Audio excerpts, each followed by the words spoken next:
Is the air in your home dry?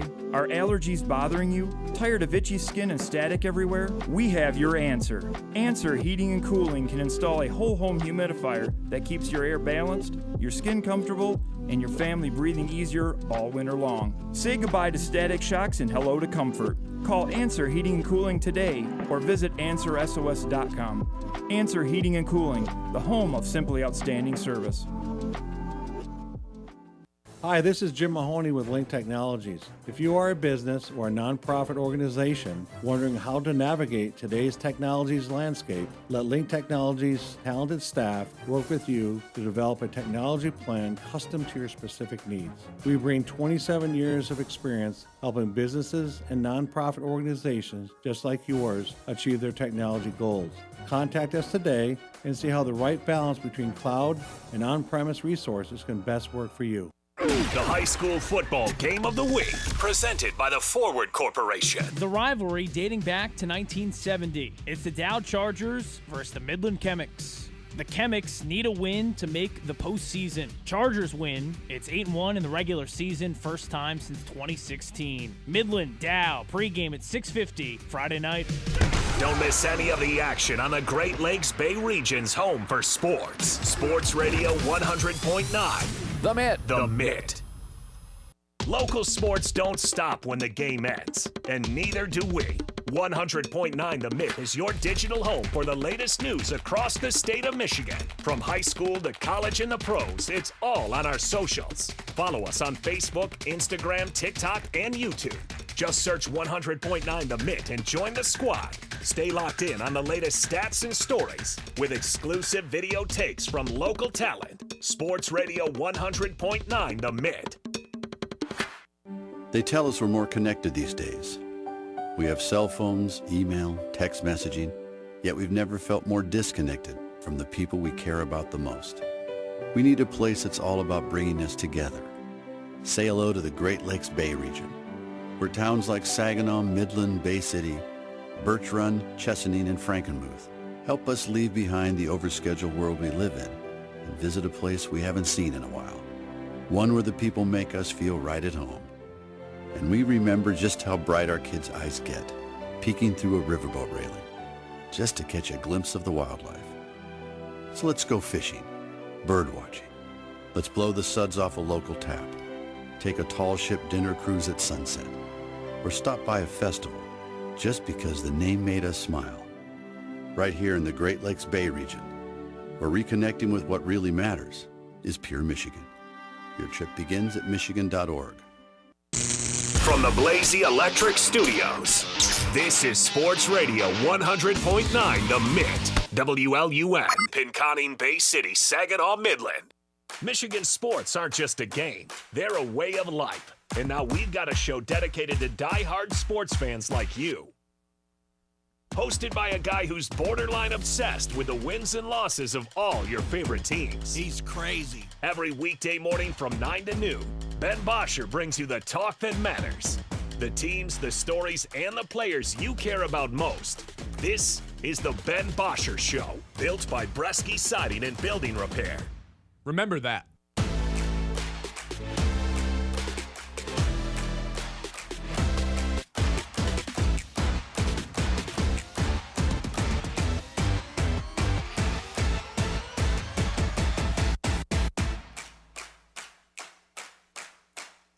Oh, hello. And welcome into the Ben Bosscher Show, episode number 100. 100! But that's not the biggest news of the day. The biggest news of the day is the Detroit Lions picking up yet another prime time victory last night. So we pulled out the prime time victory outfits. What a win. Detroit Lions improved to 5-2 heading into the bye, and just like that, Dan Campbell is now, wait for it, 13-3 in primetime games with the Detroit Lions, which is exactly why we had to break out the primetime win outfit. What a win. Woo! I think it's pretty certain now that the Lions are the best team in the NFC, Kyle. This was a dominant win by a team that was decimated with injuries and ironically thrived in that exact spot. This secondary, all 4 starters between the 2 starting corners and the 2 safeties out last night. And ironically, it was the secondary that I thought maybe played better than any position group outside of the one man, the myth, the legend, Sonic Jahmyr Gibbs, who had arguably the best game of his entire career. Before we jump into the Lions game, and I can tell you right now, we will be talking about the Lions essentially for the next 3 hours, I do have to bring up a couple of things. First of all, the broadcast crew from last night. Joe Buck and Troy Aikman. I wrote down a couple quotes that these two guys had.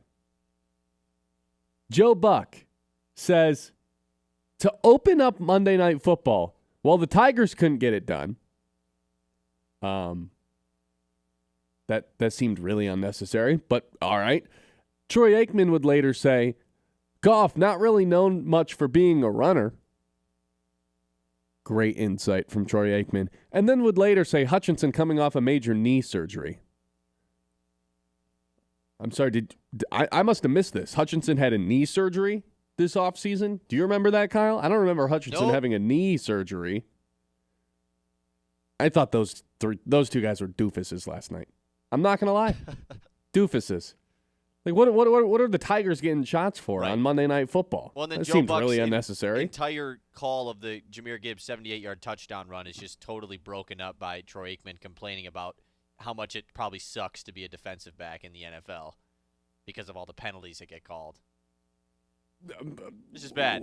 I don't get it. Usually those guys are, like, perfect.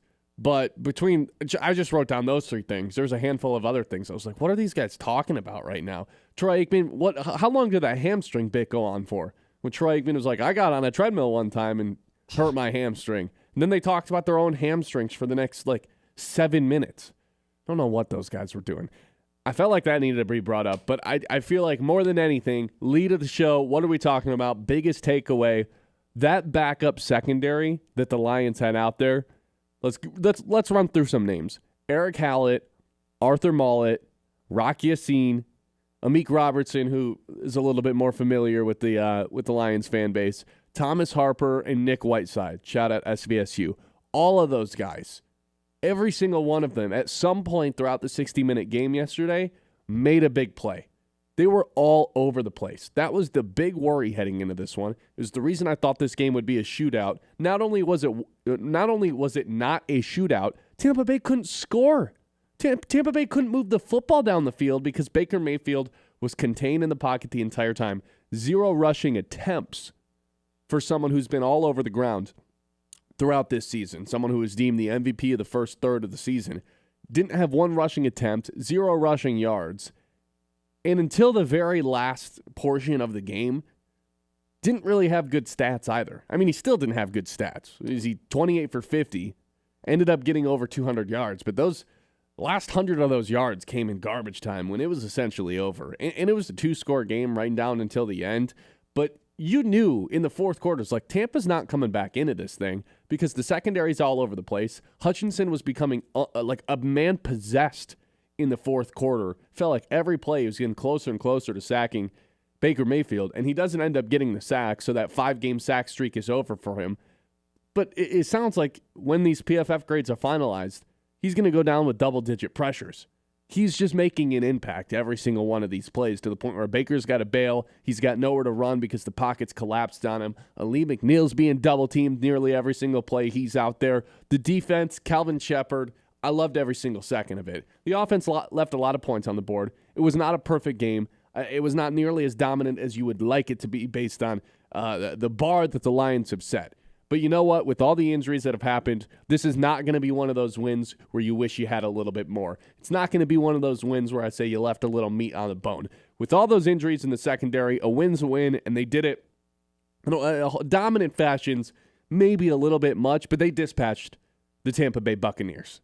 Especially doing it the week before the bye. I think that's the most important part. Like, I'm never going to complain about getting a multiple score win, covering the spread, in a game that you have so many injuries ahead of the bye week. Like, the fact that they were able to win the way that they did is a major W in its own.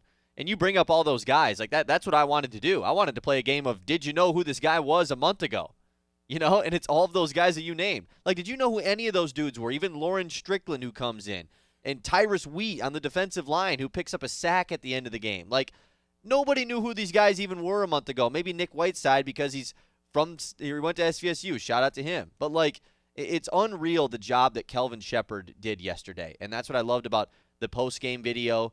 You see Derek Barnes, he gets the big shout out, and he just starts talking like, man, I can take all the credit for this, but this is all Shep. Like, Kelvin Shepard is an absolute stud, and I love how excited he gets on the sideline, and especially when these guys who were on the waivers at some point this season are making the big plays, he's the first guy that runs up to him and is just hyping him up. Like, there's nothing that makes you more happy than seeing a backup player like that, make big plays. It truly is. It makes you as a fan feel happy, and it was awesome to watch. I thought Nick Whiteside was going to lose his mind in the fourth quarter the way he was celebrating. Well, he had the pass breakup on the 2-point conversion after the Tez Johnson touchdown. And then on the final drive when the Bucs are trying to just like keep some life, he had a couple targets where incomplete pass. I thought he was going to lose his mind walking back to the sideline. He was so hyped up. He played so good that I'm starting to float around the idea, at least in my own brain, of like, have we ever seen Terrion Arnold have a game like that?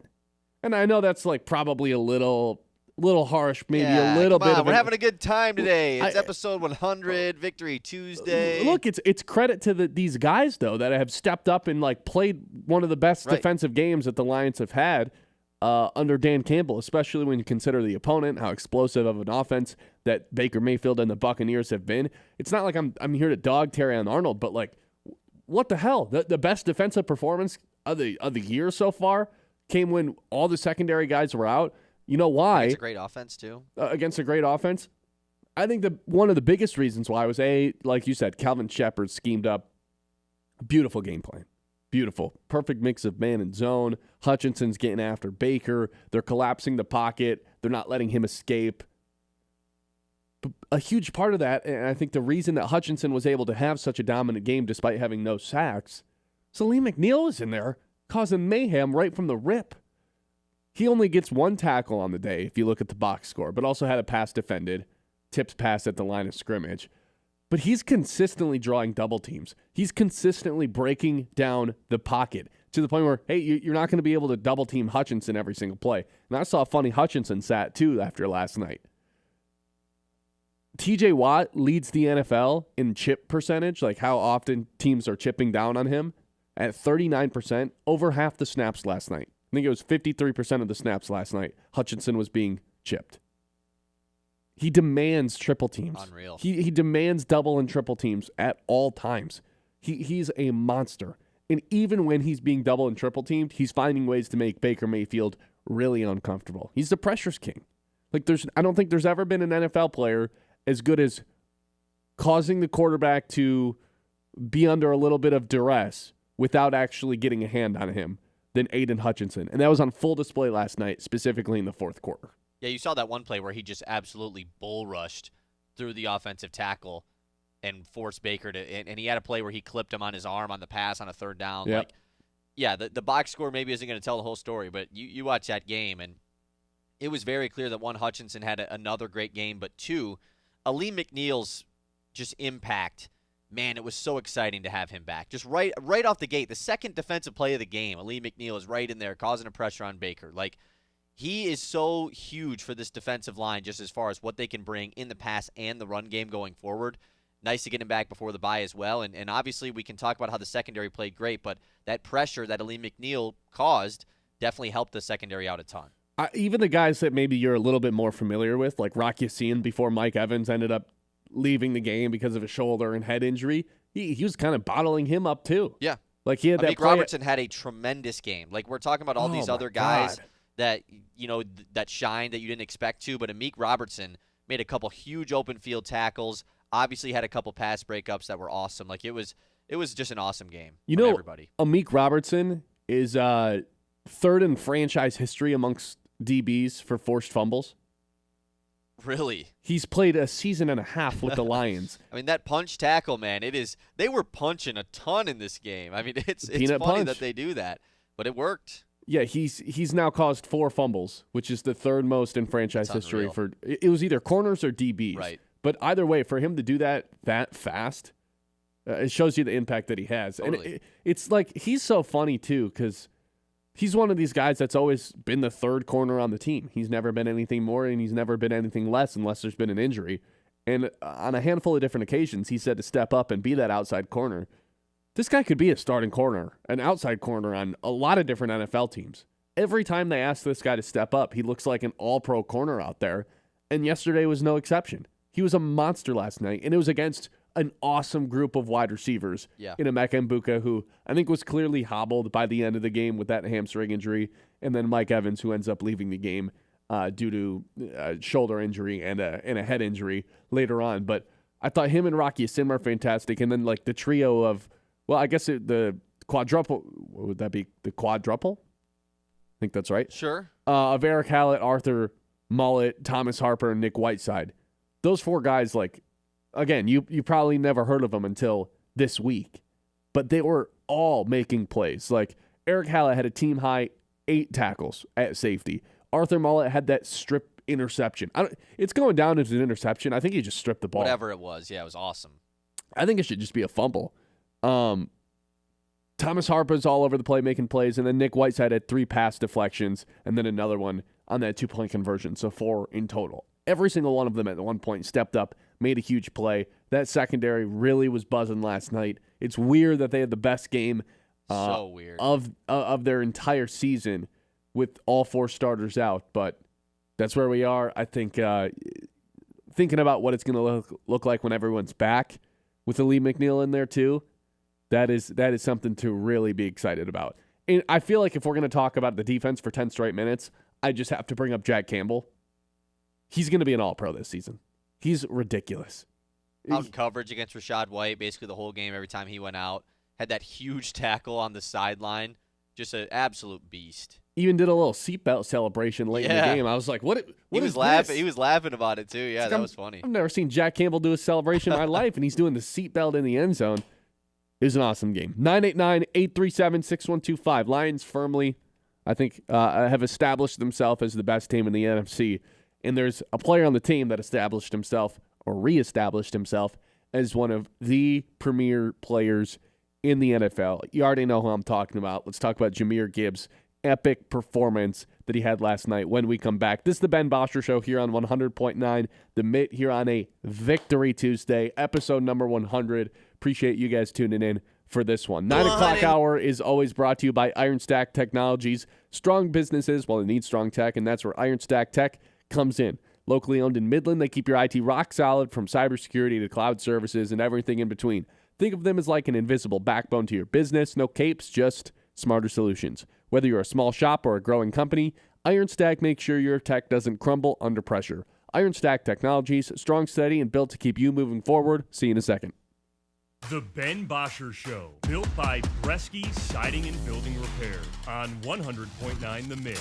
Is your business protected, connected, and running at full speed? At Iron Stack Technology, they provide rock-solid IT solutions, cybersecurity, and support tailored for small and mid-sized businesses. From managed services to cloud migration and 24/7 monitoring, they've got your back so you can focus on what matters most, growing your business. Visit IronStackTechnology.com today and build your IT on a foundation of strength. Iron Stack Technology, IT that works as hard as you do. You have better things to do than to job hunt or scramble to find your next great hire. So let Spherion do it. We say local is our superpower because we live and work where you live and work. We know the local job market. We're here in person. And we're locally owned, so you won't find a partner who's more engaged and literally invested in your success. If you're ready for something better, start with Spherion. Visit us online at Spherion.com to find your local Spherion office. Let's get to work. When you want NFL football on the radio. It is another defensive touchdown. Wow, he got hammered, dude. You know where to turn. Let's go. Come on. This week is no different. Somebody go make a play. We can never lose our competitiveness. Thursday night football is here. The Minnesota Vikings and LA Chargers kick off Week 8. Each team trying to bounce back after a loss in Week 7. Coverage at 7:30, presented by Ace Hardware, downtown Midland. Right here on Sports Radio 100.9, The Mitt. I'm Ben Bosscher, and here's what I think. I think we're nearing the end of the Jonathan Smith era at Michigan State. I think Scott Harris trading for a half dozen pitchers at the trade deadline is officially a failure considering how the season ended. I think the Detroit Lions are going to give the Packers an astronomical revenge whooping on Thanksgiving later this year. And I think you should listen to The Ben Bosscher Show, weekdays from 9 to noon, presented by Bresky Siding and Building Repair, if you agree or disagree with anything I just said. Bel Air Brown, Dragon's Milk, Mad Hatter, Purple Gang, and Huma Loopalicious. These are names that let the imagination run wild and let the taste buds take a stroll.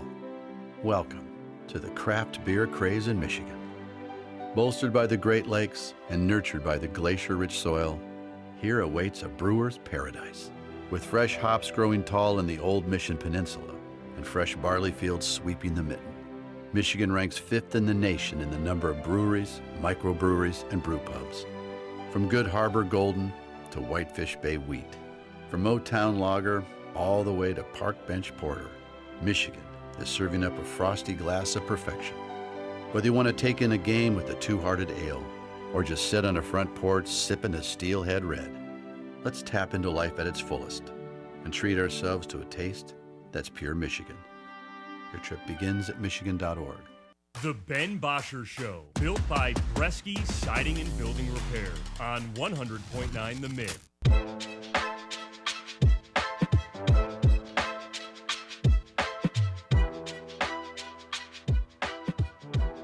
Oh, baby. Detroit Lions back to the top. I'm not talking standings, but hey, you look at who the odds-on end favorite are to win the NFC, and that would, in fact, be your Detroit Lions. Somehow Green Bay still at the top of the NFC standings. That just doesn't really sit right with me, considering their last month has been... it feels like they've lost a good amount of games. Yeah, but they haven't. Yeah. That tie... That 4-1-1 record sitting at the top of the NFC, it doesn't sit well with me. I can't lie. And they have not looked good. They barely beat Arizona. They lost to Cleveland. What was the other team they barely beat? Well, they tied with the Cowboys, and then the Bengals won by one score. Ridiculous. They're still at the top, but Vegas likes the Lions. So do I. 989-837-6125. So the first person to stand out to get a game ball, I know we talked about the defense and Calvin Shepard in that first segment that you guys can rewind and listen to on YouTube if you missed it, but how do we not mention Jahmyr Gibbs already? Jahmyr Gibbs has arguably the best game of his career, if not the best game, one of the three best games of his career. So I'm going to throw a bunch of stuff out. You say what the most impressive thing to your ears are, Kyle. I got a bunch.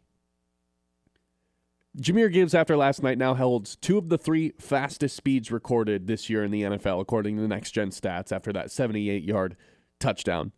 Shot at the offensive line on that one. 218 scrimmage yards. That's a career high, and it's also the most in franchise history since Calvin Johnson had 329 yards in 2013. That was 7 shy of the NFL record.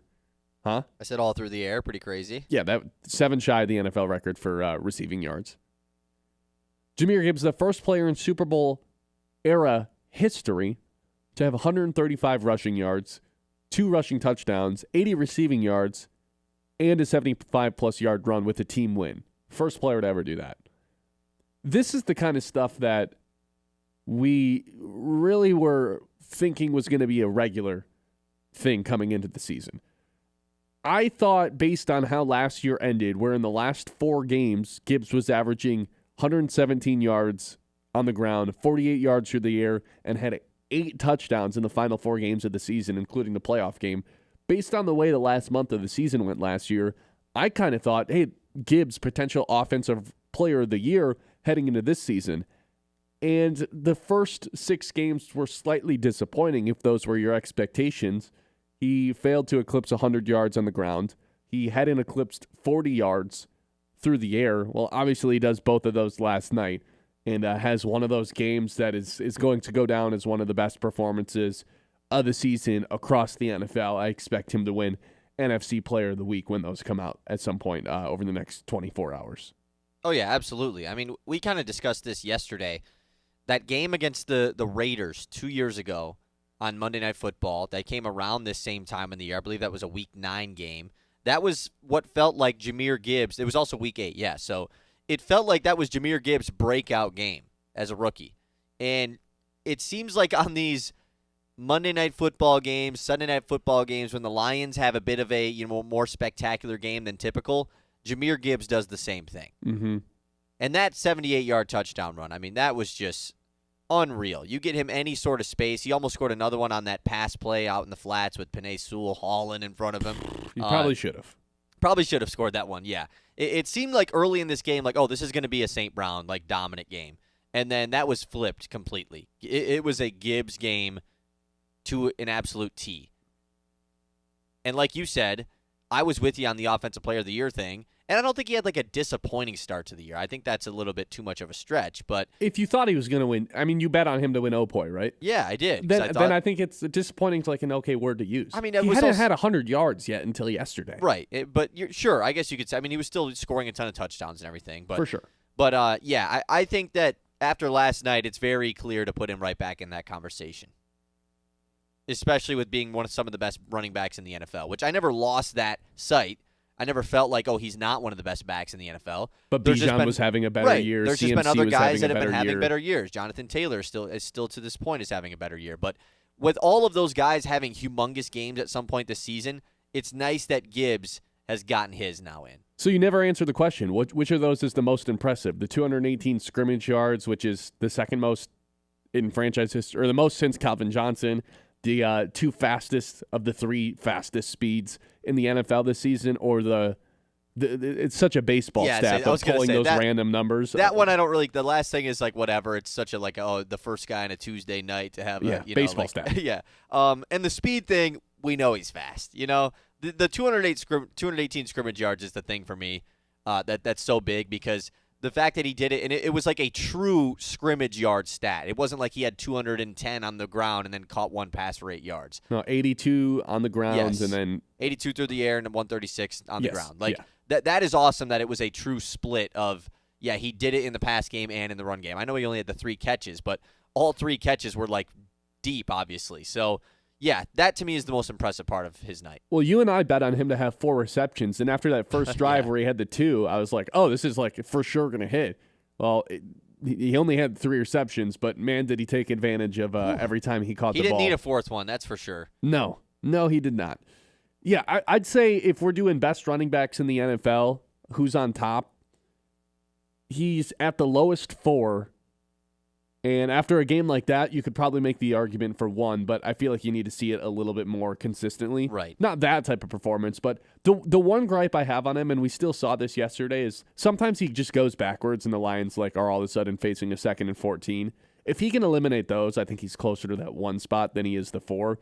But I think the 4 running backs right now that are kind of levitating above everyone else are Gibbs, Bijan, CMC, and Jonathan Taylor, with Saquon kind of just looming in that back. We know how special he is, just hasn't quite had the season that he had last year. Right. Yeah, I think that's fair. Would you still go Bijan?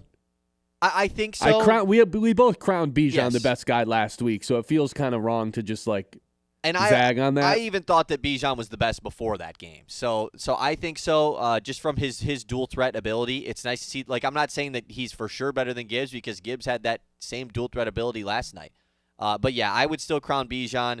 I mean, McCaffrey, if we're talking dual threat ability, I mean that's a little bit different. Just that offense is just completely built around him. But Gibbs is, the speed that he brings to the table is pretty unmatched, and that was shown last night. Well, the weird thing about CMC, it's not weird. It's pretty special. He'll just line up in the slot and do his damage. Gibbs is all from the backfields. Bijan's a little bit in between, but it's not like Jonathan Gibbs is Taylor's probably the slot. best true run game running back in the NFL right now. You know, just it feels strictly as a runner, he's probably the best. It feels like he has a hat trick every week, right? For some reason, I know he doesn't, but every Sunday, I feel like I'm watching Red Zone, and Scott Hansen's and there's his 3rd touchdown of the week. Yeah. Okay. Gibbs 2-piece last night, which is nice. Gibbs 2-piece. Probably should have been 3, 1 through the air. if you want to say that Week 18 game against Minnesota is the best game of his career where he went for the 4 touchdowns, like, I'm not going to argue. I think it's fair, especially because of the stakes that game had. Yeah. Totally fair. Not going to argue with you, but it feels like just like Dan Campbell and the Lions step up in these primetime games and they thrive when all eyes are on them, Gibbs is kind of in that conversation as well. I don't like how, like, twice a game, though, he just gets picked up off of his feet. You notice that? Like, it was really early in the game yesterday, too. It happened on the first drive, and then it happened sometime in the second quarter where he quite literally gets picked up off the ground and driven backwards. Yeah. It's like, that's a little frightening. I think that it's like, I don't know if it's, because this is something typically we say every week, like, oh, the game felt a little bit chippy yesterday, because it always does. It's football. But it felt like Gibbs like had something against Tampa. Like, Gibbs is usually not like the chippy guy. No, he's very quiet. He's very quiet and calm, doesn't have like any arrogant celebrations. He just does like the funny, silly stuff. Like he did the Spider-Man thing yesterday with St. Brown. That was super funny. But that was, hey, by the way, I wrote down who took that photo, but that's got to be photo of the year. That's this version of St. Brown on his feet. I got it pulled up here. I'll put it in YouTube. Robin Buxton of the Detroit News. Just incredible camera work by him. I got it on YouTube right now. Yeah, that was absolutely an awesome pick. But I felt like there was a little bit of Jahmyr Gibbs like talking a little bit. It seemed like he actually had something personally against this Tampa Bay defense last night, and then maybe that resulted in this huge game. Are we ever going to get a game where him and Montgomery are both kind of cruising along? It feels like only one of them is allowed to have a good game because Montgomery was pretty quiet last night. Yeah, he was. But I think when Gibbs has the games like he does tonight, like there's no reason to complain about Montgomery having a slower game. No, I'm not complaining. I get what you're saying. Are we ever going to have a game where both of those guys are thriving? I mean, when Gibbs has 200-plus yards, it's hard for Montgomery to have a good game, It's also Gibbs is hogging all of them. It also feels like at least it's not a big deal when Laporta doesn't really do anything, which was kind of the case last night until the very end. Like, he's never going to complain about not getting the ball. But, like, with the offense that the Lions have, there's always going to be someone that just kind of doesn't really get the ball that often. Yesterday was J-Mo, and kind of all season it's been J-Mo, who had 0 receptions last night on one. Well, he had the one target. Technically 2 targets, yeah. The one gets called back because it doesn't count as a play. Right, because of the pass interference, which was questionable. But it was questionable. Just another game where he's pretty quiet. I'm not going to complain about it. Like, that's not what I'm doing. I'm just saying, like, that's something to monitor with him not getting the ball at all. The Lions' offense outside of Jahmyr Gibbs was relatively slow yesterday. Like, a lot of St. Brown still scored his 6th or 7th touchdown of the season, and I feel like I'm allowed to do that because he did it. He did right, the Sally. That's true. But like outside of Jahmyr Gibbs, like there was a lot of opportunities where the Lions' offense kind of missed from when the defense capitalized, was forcing turnovers, and all of a sudden they go 3 and out right after the turn. That happened like 2 different times. Like, that's not what we're used to. This Lions, at least the last couple of years, have thrived off scoring off of turnovers. Well, the Lions at halftime were outgaining Tampa Bay. Hold on, I wrote this down. The Lions at halftime were just like destroying Tampa Bay, outgaining them by, I think it was 58 to 200 and something yards. Wrote this down. It's in my notes. I'm trying to find it. But the reason that it was so close, here it is, 275 yards to 58 yards at halftime. Yet it was a 2-score game, 14-3, because the Lions were 0 for 1 on 4th down. I can't believe they threw a fade route to Isaac Tesla on a 4th and 2. Like, that was inexplainable. 3 sacks, lost 26 yards. The offensive line was not fantastic outside of a few plays, I thought. 5 penalties for 47 yards. Threw an interception, one of Goff's worst interceptions he's thrown as a Lion, and he also fumbled the ball, which wasn't as much on him. A lot of mistakes. Yeah, the offense was not great outside of Jahmyr Gibbs last night. It was one of those games where, like you said, where we can't really complain about it because of how good the defense was, and they were really in control the whole game. Yes, but I never was worried about losing that game. It also for sure felt like they should have been up 28-0 in the middle of the second quarter. You know, the fact that they were up 14-0 forced 2 turnovers to end the half, and somehow their lead was shrunk to 14-3 before halftime, that was kind of odd. Defense balled out, though. Yeah, defense was just incredible. We got to take a break. We'll get to the news here shortly, and we'll keep recapping this Lions game because there's a lot more I want to get to. Want to get to some more Lee McNeil stats. Want to get to some more Jack Campbell numbers because I really think by the end of the season, this guy is on pace to be an all-pro type of player. And I think we got to discuss whether or not Terrion Arnold's spot is up for grabs because of the way that this secondary played last night. Nick Whiteside looked like an absolute monster. at the outside corner spot. So there's a lot to discuss the rest of the show. Hope you guys are willing to stay tuned, including a conversation about Calvin Shepard, because this guy has been so good that I think there is a conversation that at least needs to be had, whether or not. Joyce South Beach, Calvin Shepard. Right. 989-837-6125. This is the Ben Bosscher Show here on 100.9 The Mid. As always, brought to you by Bresky Siding and Building Repair. Protect your home with Bresky Siding and Building Repair, the experts who do the job right the first time. Leaky roof, storm damage, siding looking a little tired. Bresky has you covered. Locally owned, trusted, and dedicated to keeping Midland area homes safe and looking sharp. Quality materials, skilled craftsmanship, and service that puts your family first. So don't wait for the next storm. Call Bresky Siding and Building Repair today and keep your home strong for years to come. The Ben Bosscher Show, built by Bresky Siding and Building Repair on 100.9 The Mid. Ace is the place with the helpful hardware, folks. Ace Hardware and Sports in downtown Midland has some extra savings for rewards members this month. It's October, so savings on all things spooky. $9.99 for an 100-count Halloween LED light string pack. And get those ghostly vibes with a giant glowing ghost inflatable, $99.99. Select Milwaukee Power Tools, buy one, get one free, including the brushless drill and impact driver kit. And get ahead of the cold. Ace brand winterizer, just $16.99. What does it mean to be rich?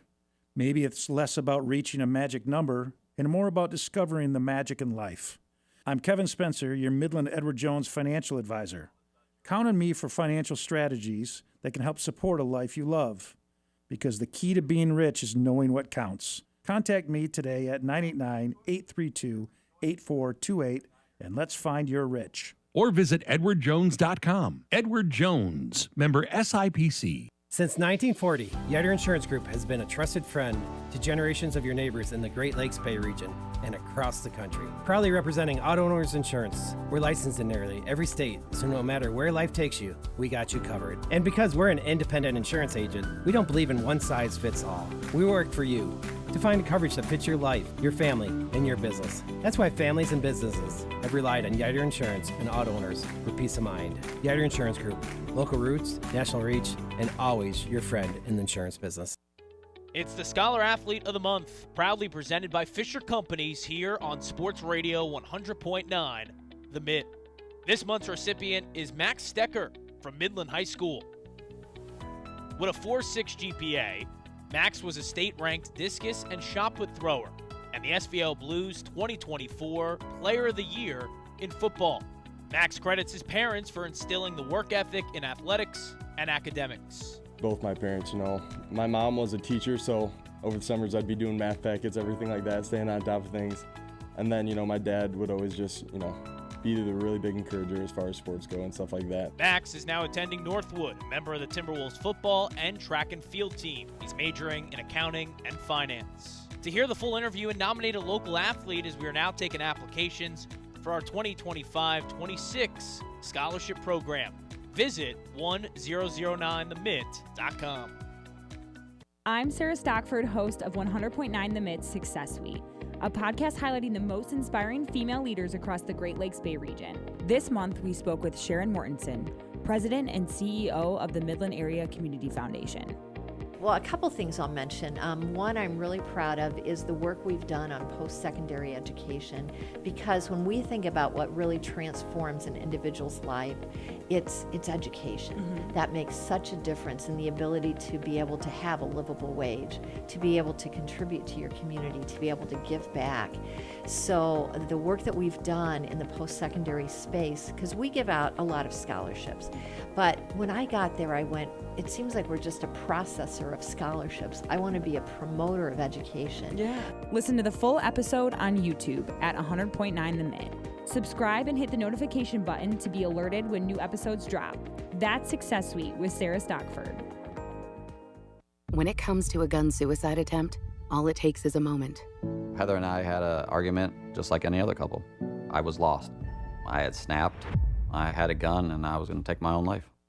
Heather helped me realize that there was still a life to live for the better of myself, my family. My weapon is now safely put away. A moment of crisis can happen to anyone. Store your guns, locked, unloaded, and away from ammo. Hear more safe stories at endfamilyfire.org. Brought to you by Brady and the Ad Council. The Ben Bosscher Show, built by Bresky Siding and Building Repair on 100.9 The Myth.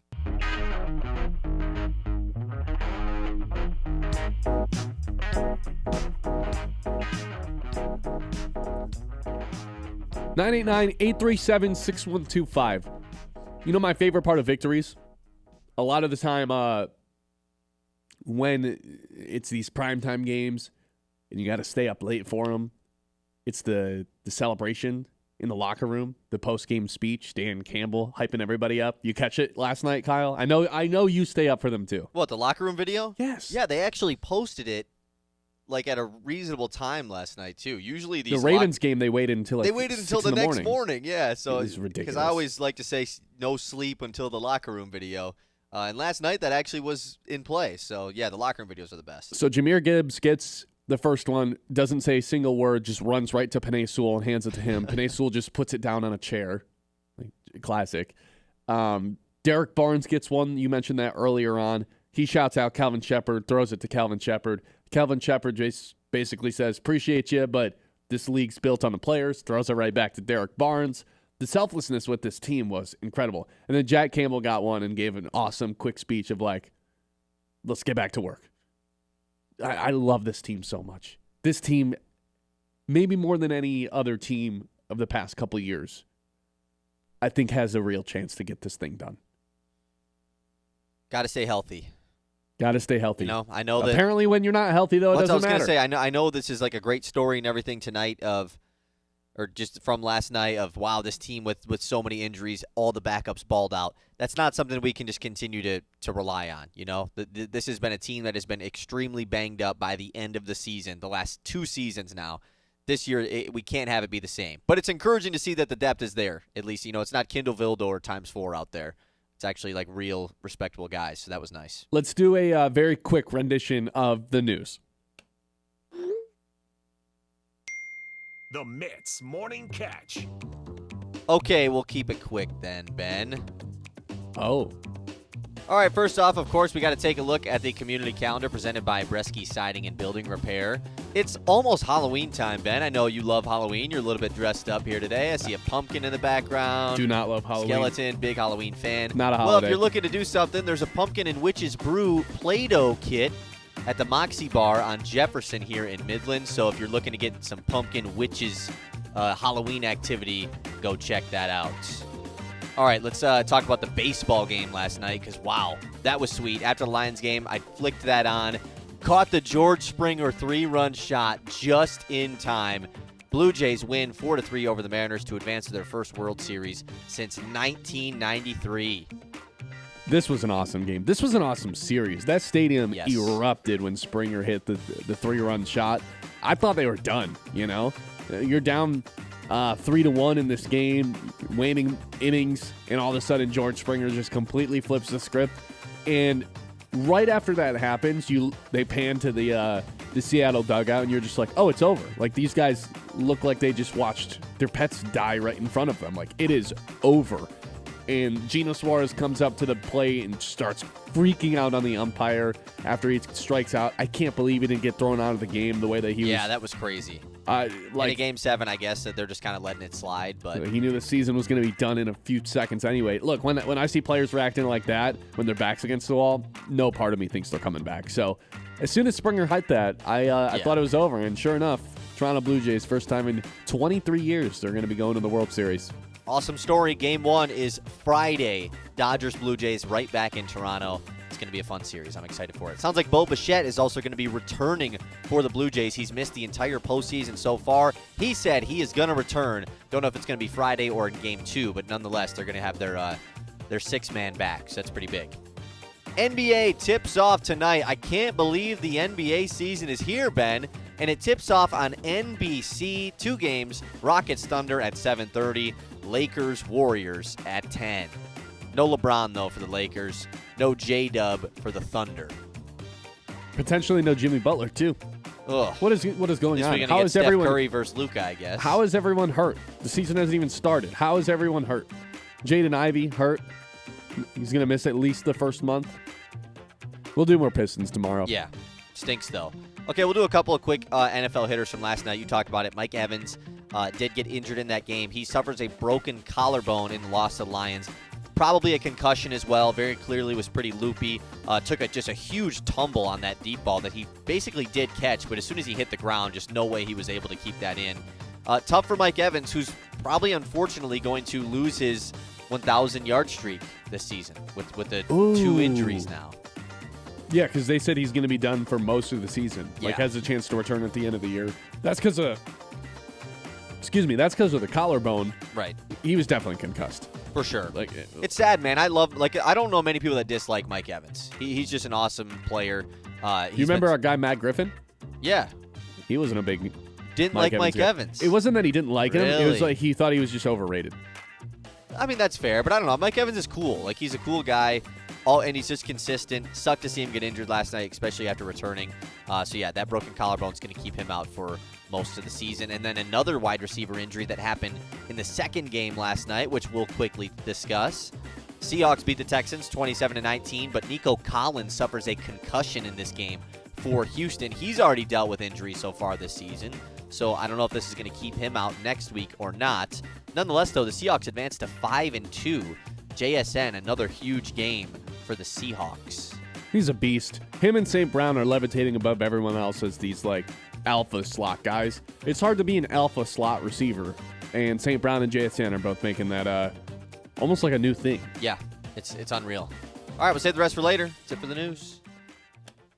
989-837-6125. It's the Ben Bosscher Show here on 100.9 The Mitt. Don't go anywhere if you're new to the show. Appreciate you joining in here on a Victory Tuesday and also episode number 100 on the season. How many of those do you have in the board? 100. All right. Appreciate everyone That's who's how many 100. Tuning in on this fantastic Tuesday afternoon. 989-837-6125. We'll see you on the other side of the break. The Ben Bosscher Show, built by Bresky Siding and Building Repair on 100.9 The Myth. Ugh, the outside of my house needs a total makeover. The siding is faded, the gutters are falling off, and the roof is leaking. What is that falling from the sky? Super Bresky! Who are you? Super Bresky! Excuse me? I'm here to tell you, Bresky Siding and Building Repair can fix your house in no time. All you have to do is call my dad, and your house will look as good as new. Call me, Derek Bresky, at Bresky Siding and Building Repair today. The new rebranded Matt Smith Modern Realty. Well, Matt Smith Outdoors was really reflective of how I started my real estate journey, taking my outdoor experience, moving that into the real estate space to help people buy and sell land. So many people in this region ended up calling me and wanting me to work with them to help them buy and sell homes. This new brand was more reflective of what I'm delivering to people in this region every day. At the Great Lakes Loons, our commitment to community goes beyond the ballpark. Through the Volunteer program, Loon staff and even players roll up their sleeves to serve the Great Lakes Bay region. From packing food boxes to reading in classrooms and even cleaning up local camps and parks, it's hands-on work that helps build a stronger, more connected community. Volunteer isn't just what we do, it's who we are. Because being part of this region means showing up when it counts. The Great Lakes Loons, serving the Great Lakes Bay region since 2007. Into the end zone. The Michigan State Spartans. Touchdown, MSU. Heard right here on the Great Lakes Bay region's home for sports. Under the lights at Spartan Stadium, MSU hosts the Michigan Wolverines. The 118th all-time matchup. Kickoff Saturday at 7:30, presented by Weiss Equipment. Don't miss a moment of Spartans football on Sports Radio 100.9. Let's give them what they want. Do it. 100.9 The Mitt. Every Wednesday on the Ben Bosscher Show, thanks to our friends at Garber Chevrolet, you've got a chance to be a big winner. That's what this is all about. It always has been about. How about a twofer? October 15th and October 22nd. Get this, we're giving away tickets to Michigan versus Michigan State in East Lansing this season. That's right, thanks to our friends at Garber Chevrolet. Back-to-back weeks, we're sending 2 lucky listeners home with tickets. That's Big Win Wednesday. Be ready to text in at 10:15 a.m. on the Ben Bosscher Show. We got a game, boys. This week on Sunday Night Football. The Green Bay Packers head to Acrisure Stadium and go head-to-head with the Pittsburgh Steelers. The Aaron Rodgers-led Steelers, they're 4-2. The Pack are 4-1-1. Coverage at 7:30 Sunday night, presented by Ace Hardware, downtown Midland. Don't miss a moment right here on Sports Radio 100.9 The Mid. This is more than just a lineup. It's a daily ritual for the die-hard Michigan sports fans. At 6 a.m., Anthony Bellino wakes up the state with Spin on Sports. I do not believe it. At 9, the Ben Bosscher Show is appointment listening, hosted here in the Great Lakes Bay region. I would like to buy some Casey Mize stock. America's Best takes over at noon. The Herd with Colin Cowherd. Well, what about Patrick Mahomes? And at 3, Bill Simonson brings it home on The Huge Show. Sports Radio 100.9 The Mid, for the most passionate fans in Michigan. Have you noticed bad behavior has become normalized at interscholastic athletic events? Some fans seem angry. They lack civility toward one another. Some even get aggressive and unruly. Time out! What is going on? This has to stop. Let's not forget, school sports aren't just about winning. And they're definitely not an excuse to take your frustrations out on the official or the opponent. They're about teaching lessons like perseverance, respect, and empathy, so students can learn and grow as people, not just as players. We all have a role to play in setting a good example for our students and teaching them these important values. So fans, it's time to step up your game and behave positively at interscholastic athletic events in Michigan. This message presented by the MHSAA and the Michigan Interscholastic Athletic Administrators Association. The Ben Bosscher Show, built by Bresky Siding and Building Repair on 100.9 The Mid.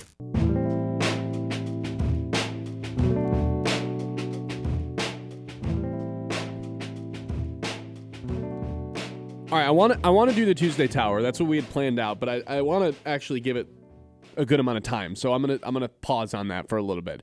So we'll get to the Tuesday Tower eventually. Spoiler alert, the Lions moved up a level here. And if you don't know what the Tuesday Tower is, it's a tower with the 10 best teams in the NFL based on tiers. On a Tuesday. No, you get it, Kyle. Okay, You get it. All right, this Jahmyr Gibbs thing is truly one of the best performances I think a Lion has had here. And it's so funny, too, because St. Brown is the consistent dude. He's going to show up on the box score every week, minimum of 5 receptions, it feels like, 70 yards. He'll get there. And yesterday he goes over 87 yards. So, St. Brown is the guy who's going to show up on a week-to-week basis. Gibbs is the player who's capable of exploding for these massive games that take the league by storm. It's not like St. Brown's incapable of those, but it feels like when Gibbs is on and Gibbs is having a day, he's going to have one of those days across the league, across the season. And that's exactly what it was yesterday with the 218-yard performance.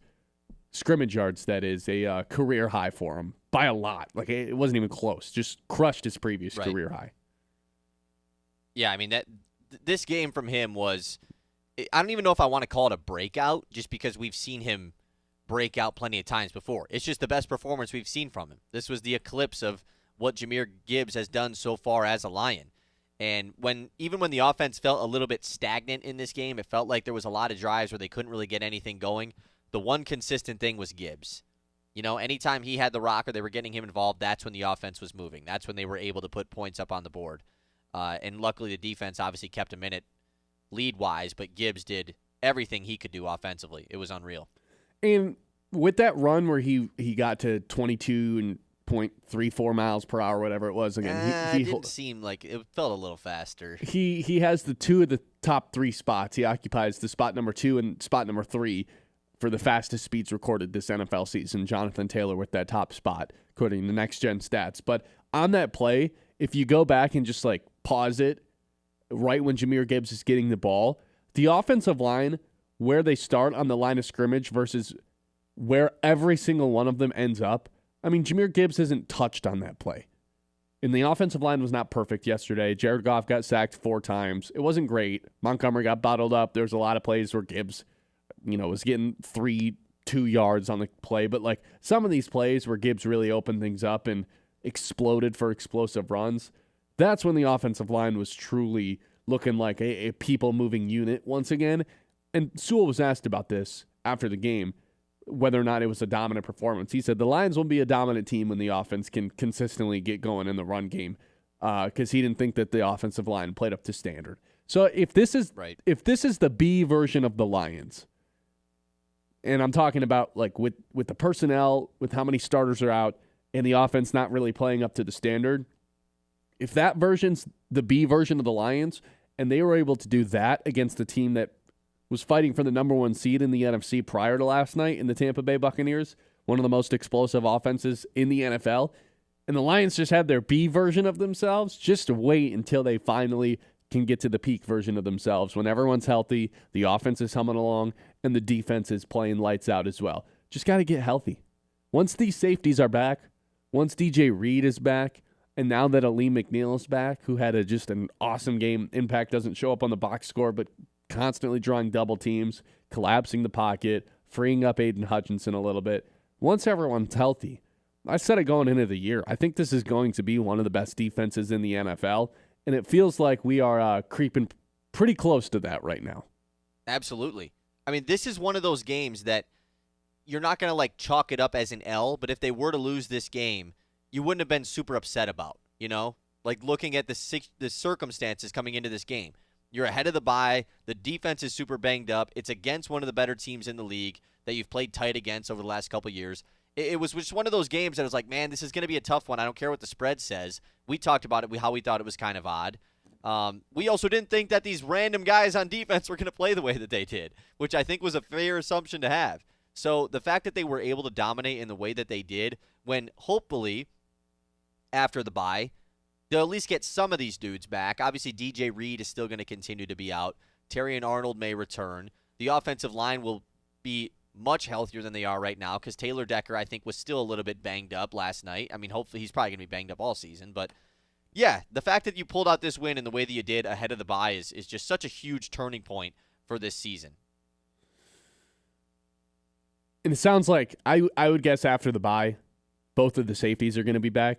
Oh, Brian Branch, of course, will be back. I feel Kirby like should be too, yeah. Kirby probably could have played again. They just basically said after last week against Kansas City, it's like, yeah, we probably failed to accurately predict how this guy was going to be able to play because he could play. He was out there, but he just wasn't himself. He had 4 missed tackles. Yeah, that and is it's just very not unlike worth him. With the bye following the game, it's just not worth it to risk anything. Man, I can't believe they got to the bye. The bye could not have come at a more perfect time. Remember last year when they had the Week 5 bye? There's nothing worse than the Week 5 bye, getting it out of the way early, and then you never get to fully have an off week again the rest of the year. Right. This is right in the middle. It's right when the injuries are peaking. It couldn't have come at a more right time. And now this is going to be the 3rd consecutive Sunday next week where the Lions aren't playing at the 1 o'clock or 4 o'clock slate. Back-to-back primetime games, and then they're just off the following week. So weird. I don't really know if I love it. But come next week, obviously when the Lions are on bye, it's just an odd week in general. But the fact that it's been 3 straight weeks of no Lions throughout the day on Sunday, I like it for 1 week. 3 in a row is a bit too heavy, though. What time is the Lions Minnesota game out of the break? That should be at 1. Is it?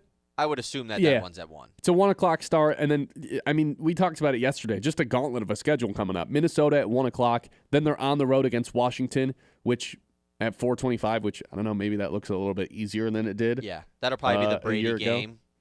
Washington definitely is. Especially if Daniels is, obviously that game is 3 weeks out at this point, but if Daniels is continued to be hobbled up in that game, that's going to be a little bit of a different one we thought. Washington, not nearly as scary as an opponent as we thought they were going to be heading into the year. And then Philly, I don't know why everyone's just magically done with Philly. Did anyone watch what they did? Yeah, people just don't like them, I think. I think that's more so what it is. I still think they're pretty clearly the second-best team. At worst, the third-best team in the NFC. You could probably still make an argument for them to be at the top as well. Especially considering what they just did. Giants are frisky. Green Bay, then you get the astronomical revenge game on Thanksgiving in Ford Field. Dallas, who looks much scarier than they did heading into the season. The Rams, there's a lot of tough games coming up, so it's nice that the Lions are going to be able to get healthy here with the bye coming up. Appreciate everyone tuning in today. Episode number 100 here of the Ben Bosscher Show, a milestone. So if you're new to the YouTube channel, please go ahead and hit that subscribe button. We appreciate it here. 100 episodes in, we're at what? 590 some subscribers, Yep, 589. So if we can get that to 600 by the end of the week, that would be fantastic. Obviously, we launched the show in June, and it's been awesome to see it grow. Hope everyone can continue to help us make it grow, because I think that this is the best Michigan-based, Detroit-based sports show that we have here in the state. Hope you agree. 989-837-6125. We'll be right back. The Ben Bosscher Show, built by Bresky Siding and Building Repair on 100.9 The Mid. A beautiful yard increases both the value of your home and the quality of your life. Commercially, landscaping creates a positive impression of your professionalism and commitment to community, customers, and employees. Cervinsky Sod has been creating and maintaining outdoor spaces for 56 years. Whether your project is residential or commercial, the team at Cervinsky Sod Services will work with you to build and meet budgets and finish the job with top quality and in a timely manner. To get a quote, call 989-835-4810 or visit CervinskySodService.com. The high school football game of the week, presented by the Forward Corporation. The rivalry dating back to 1970. It's the Dow Chargers versus the Midland Chemics. The Chemics need a win to make the postseason. Chargers win. It's 8-1 in the regular season, first time since 2016. Midland, Dow, pregame at 6:50 Friday night. Don't miss any of the action on the Great Lakes Bay region's home for sports. Sports Radio 100.9. The Mitt. The Mitt.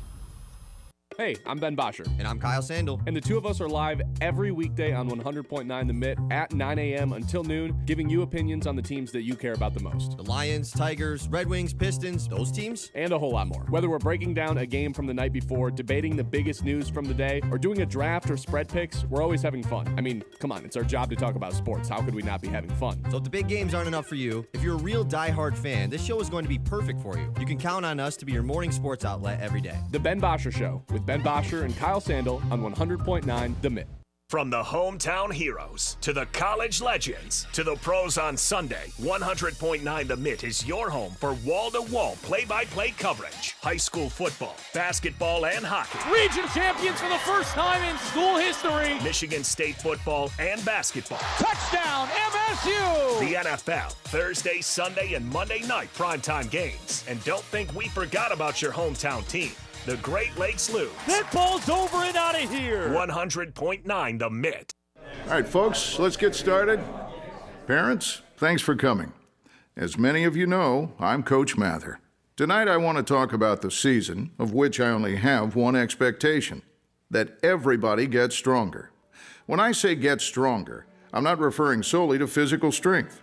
Sure, we'll be in the weight room, we'll be running stairs, but we're also going to focus on developing mental toughness and grit, because those are the characteristics that allow us to achieve greatness both on and off the court.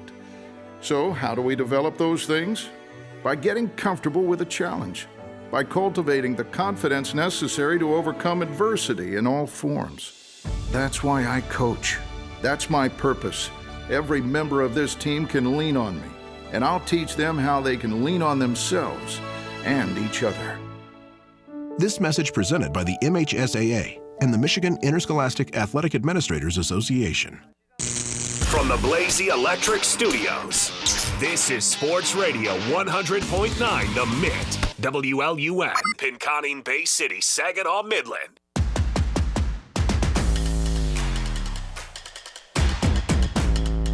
All right, welcome back in hour number 2 here on the Ben Bosscher Show. Dose. Episode number 100. We're having fun here. Look, I thought Nick Whiteside, especially in the second half last night, you know, we're talking about this backup secondary that just kind of balled out yesterday. All 4 starters out. So we've got the likes of Eric Hallett, Arthur Mollett, Rock Ya-Sin, Amik Robertson, who's a little bit more familiar with the Lions fan base, Thomas Harper, and Nick Whiteside, all like in a serious role with this team.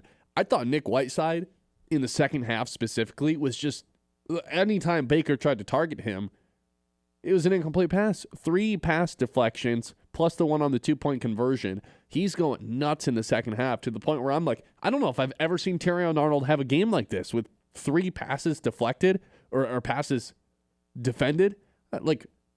So someone correct me if I'm wrong. Does anyone remember having or watching a Terrion Arnold game where it was like, oh my God, this guy's balling out right now? And I'm the biggest Terrion Arnold defender there is. You will not find another one. But I had that thought last night of like when have we ever seen a game like this from Terrion Arnold? I don't know if it's a scheme-based thing where like they just ask Terrion Arnold to do so much and they're like, hey, we're going to man up when you're out here. That's the identity of our defense. And yesterday, Calvin Shepard kind of pivoted from that where it's like, here's a big mix of zone and man coverage. We're not going to ask you to man press all game. We're going to make life a little bit easier for you. I'm sure it has a lot to do with that. But I was watching last night's game. Like, Terrion's never had a game as dominant as Nick Whiteside's having right now in the second half. That sounds so odd to say. But is it not true? I mean, it's probably not true, but I do think your point of like that there's a reason why it's not. Like, Arnold is truly out there in man coverage every single time. I'm not like defending him saying he's some elite corner, but the corners out there yesterday were set up for a bit more success than Arnold usually is. Fair? Yes. But it still doesn't make the point not true that he hasn't had a game as good as those guys like that they had last night. I wonder if last night was a game where Calvin Shepard sees how successful the defense played and how he made life a little bit easier for them and says, you know what, I think we need to adjust what our true identity is. We're not going to be this in-your-face, every single play, man coverage, extra linebacker, press coverage.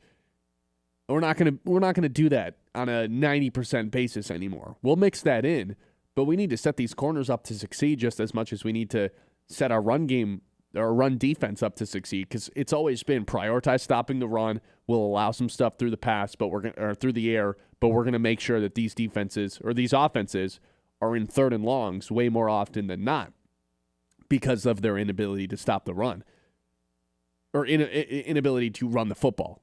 Now I wonder if it's shifted towards, hey, we got to be a little bit more balanced, a little bit more versatile. We got to throw different looks at these quarterbacks and make life a little bit easier for these corners on the outside, because it's not fair what they're asking Terrion Arnold to do. It wasn't fair what they asked him to do as a rookie, and then it hasn't improved at all this season. So yeah, I feel like that has to be a little bit of a shakeup once he's back, which I would imagine is just after the bye.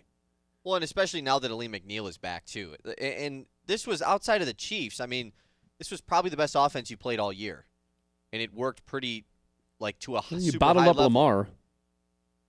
Yeah, I guess you're right. It's hard to judge what the Ravens are. I don't think they really bottled up Lamar. Like, the Ravens still scored points in that game. Yeah, you're right. You know, like, the Buccaneers were just really struggling to move the ball. They didn't have the ball on the opposite side of the 50-yard line until that turnover. No, they're late in the second quarter. Their first 7 drives were 5 punts, a fumble, and an interception. Yeah. Like, that was a true dominant performance defensively. And so the fact that you did that against maybe the best offense you've played all season is a clear indicator of, like, especially coming off of the Chiefs game and how that went for your defense. It's a clear indicator of, like, maybe this is something that we have to do a little bit more of going forward. And obviously that would probably put Terrion Arnold in a better spot. I don't want them to completely dip away from their identity that they have clearly solidified so far throughout, whether it was Calvin Shepard's career or when he was under Aaron Glenn. Like, it has been something that has worked. But last night worked too, and I think it's something that you could definitely implement more. One thing that I really like about Calvin Shepard is that he has shown the willingness to adjust on a week-to-week basis, on an opponent basis, throughout the course of the game, whereas this is nothing against Aaron Glenn, but it felt like he was like, no, this is who we are. We are not varying from it. We're going to have that extra linebacker out there. You're not going to be able to run the football on us. If we give up yards through the air, so be it. Shepard's been a lot more versatile. He's made sure that the defense has counterpunches. Did he have counterpunches against Kansas City? No, not at all. But he's going up against Andy Reid and Patrick Mahomes, and who is clearly, to me, the best team in the NFL, best quarterback in the NFL, best coach in the NFL, best play caller in the NFL. All right, he got outcoached in that game. I think that's okay to admit. Rookie play caller against probably the person who's called more plays than anybody in football today. So be it. But man, like, he goes up against this Grizzard offense, and look, they shut down Baker Mayfield and the Buccaneers. Grizzard the Wizard, some people call him. Grizzard the Wizard. Tampa Bay just keeps spitting out these offensive play callers to different head coaching jobs, whether it's Canals in Carolina, whether it's Liam Cohen in Jacksonville, and now they've got this Grizzard guy. And Calvin Shepard said, yeah, that's cool, but we're going to get in your face. We got a Jack Campbell. We got an Aleem McNeil. We got an Aiden Hutchinson. And sure enough, the players make his life easy with how loaded this defense is and just in terms of the talent. But he is in the lab cooking up some awesome schemes, and you saw that yesterday with how many starters were out in the secondary. I mean, it was everybody. Well, There's all these guys you've never heard of coming in, and they look like all-pro players back there. Specifically, I mean, we talked about Nick Whiteside being from SVSU, but like Amik Robertson, every time he has to step up, is just a dog out there. Every time. He has just been a great player for the Lions ever since he's been here. You know, like there has not been many times where he's out there on the field and I'm like, oh man, Amik Robertson, bad play. Like he's just always making plays, whether or not that's when he has to step up when somebody on the outside is out or when he's out there as the nickel. Like he is just a playmaker, and he totally fits the identity of this team a ton. Obviously, he had like the best post-game locker room quote last year. I thought that was awesome, and he clearly loves this group. And like you said about Kelvin Shepard, that's what I thought was my favorite part of the post-game celebration was when Derek Barnes tried to give Shepard all the credit for the defense, which he probably deserves all the credit for it. He always has fit this motto of like, and he's a former player, so that's why he fits this motto. Like this league is about players. Like I could scheme up this great thing and I could make all the game plan in the world that I want, but if the players aren't there to get it done, then what am I supposed to do? You know? And the players love playing for a coach like that, where they can relate to him. It's not like he's like out. It's not like he's way older than all of them. Like there's some quarterbacks in the NFL that are older than Kelvin Shepard. I was going to say, is Kelvin Shepard even 40? Like probably not. I don't think so. If he is, he's like barely 37, yeah. Exactly. So there's like multiple players in the NFL that are older than Kelvin Shepard. These guys can relate to him, but this is a relatively young defense. DJ Reed, Durr being like the lone like old veteran of the starters that are out there. Right. But this is a guy that all of them can relate to. They can go to ask questions about. And they all just like playing for him because he doesn't want to take any of the credit, and he wants to put them in the best position possible to succeed. It's not the that players see that. It's not that he doesn't even want to take credit. He truly doesn't.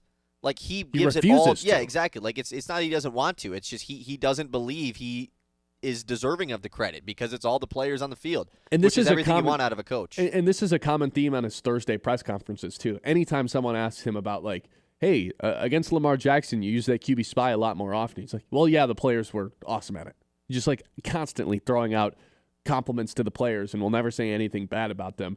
Do you see some of the stuff, I think it was like 2 weeks ago at his press conference, of him basically saying, yeah, Jack Campbell comes into my office for like 3 hours every single day and just like sits down, asks questions. Why did we do this at this time? Yeah. Even when it worked, like not even questioning what Calvin Shepard's calling, but just like, what made you think of that? Why did it work? Wants to study the secondary stuff, the defensive line stuff. Jack Campbell is like I love this dude. Yeah, I mean, the linebackers coach and the star linebacker of the team obviously are going to have some great relationships. That doesn't shock me at all. Like he's been and he's having a breakout season, so that totally plays into it. And there's a reason for that. They said on the broadcast last night too that this didn't really make a ton of sense because Barnes was extended the offseason prior, but they said that Shepard, like his number one thing when he got introduced as a defensive coordinator of this team was like, I need to have Derek Barnes back. Like Derek Barnes is the number one most prioritized thing I need for this defense. And obviously, like Derek Barnes in the post game gives his game ball to Shep immediately. So there's a clear, awesome relationship between him and the linebackers and the rest of this defense in general. No one gets more excited for the guys on defense than Kelvin Shepard. I think me, across the league. Because I get so excited too, but then I see the sideline and I see Shep just in the face of whoever made the play, and I'm like, man, that just gets me so hype. I thought Dan Campbell was animated on the sideline. Calvin Shepard looks like he's gonna like go out there and put pads on himself. It reminds me of like a high school or college coach who's just freaking out every time. AG was the same way, but Shepard is just to another level. Like, I don't think I've ever seen a coach act the way that Shepard does on the sideline. I mean, he'll rip his headset off and like start headbutting dudes. Basically, we're like, this guy's crazy. It's awesome though. It's in a great way. I love it. I love everything about it. We have someone in the YouTube comment. This is really good. Last night we were jamming Mr. Whiteside. Mr. Brightside. That's pretty good. That's good. That's funny stuff. We might have to have someone get a remake of that. Mr. Whiteside. From SVSU. In Auburn. Auburn Hills. Cool. So, yeah, we got a little, yet another local legend on the team. Didn't we talk about this yesterday with the Wings?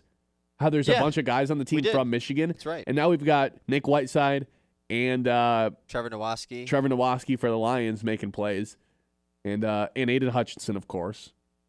It's just all these guys, they make their way to the Lions and good things happen. Super cool. The player development with this team is like, it's to another level. It's what Scott Harris dreams of. Yeah, because it's not even just like, hey, we drafted this guy. Well, I guess it is that too, but like Jack Campbell's a perfect example of it. Like, hey, we took this off-ball linebacker in the first round. He was pretty bad his first season.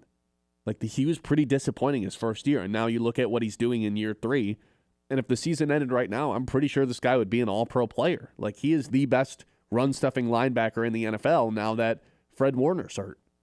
He's a monster. And then you got guys like Nick Whiteside or guys like Eric Hallett, like guys that shouldn't be on NFL teams that get to the Lions and they pump so much belief in them and set them up to succeed to the point where they look like all pros out there against an awesome offense. Love everything about this team.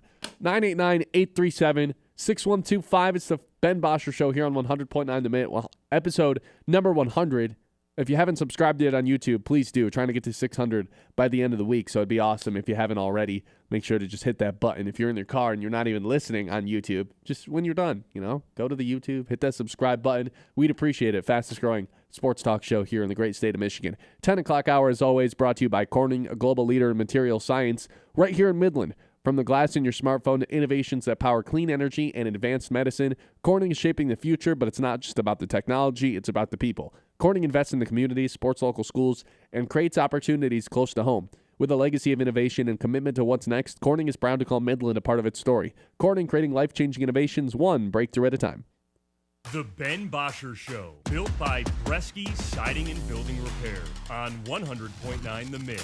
Hey, sports fans, heading up north? Whether you're gearing up for the big game, hosting friends, or winding down after a long day, Hops and Schnapps is your ultimate beverage destination. With one of the largest selections of beer, wine, and spirits in Michigan featuring over 1,000 options from around the globe, we're your beverage experts. Plus, our friendly team is here to help you find the perfect pick. Visit us in Standish, Grayling, and Gaylord today. Hops and Schnapps, raise your glass, raise your spirits.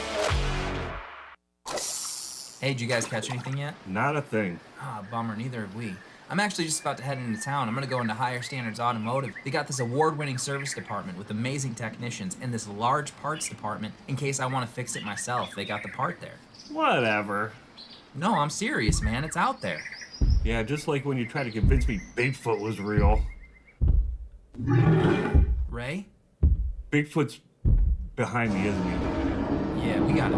Run! Ah! Stop into Higher Standards Automotive, North Eastman Road in Midland, right past the mall. Since 2007, the Michigan Baseball Foundation has invested over $1.8 million into our communities, supporting over 350 projects across 14 Michigan counties. From restoring Alma Little League fields to creating nature-based classrooms at the Chippewa Nature Center and enhancing accessibility at the middle of the Miracle Field, MBF is making a real difference. Every ticket to a Great Lakes Loons game helps fund these initiatives. Join us in building a stronger, more vibrant community. Learn more at MichiganBaseballFoundation.org. When you want NFL football on the radio. And it's another defensive touchdown. Wow, he got hammered, dude. You know where to turn. Let's go. Come on. This week is no different. Somebody go make a play. We can never lose our competitiveness. Thursday night football is here. The Minnesota Vikings and LA Chargers kick off Week 8. Each team trying to bounce back after a loss in Week 7. Coverage at 7:30, presented by Ace Hardware, downtown Midland. Right here on Sports Radio 100.9, The Mitt.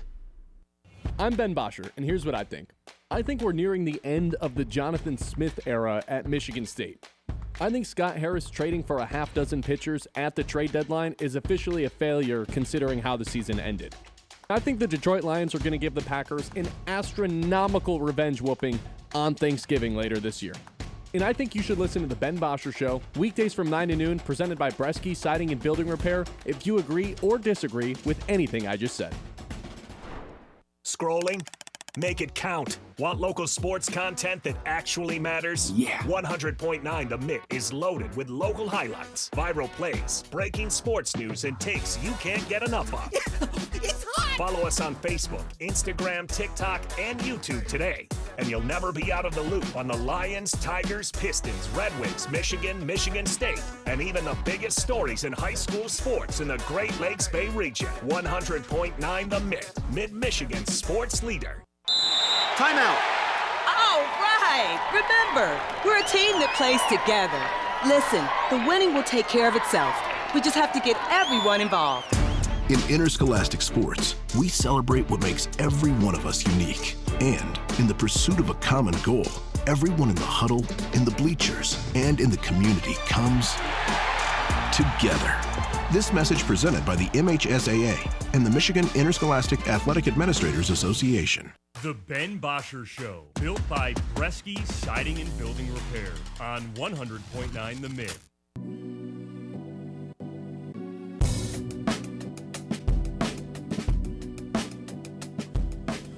All right, I got another stat for you that I think shows how important this coaching staff can be in terms of the preparation.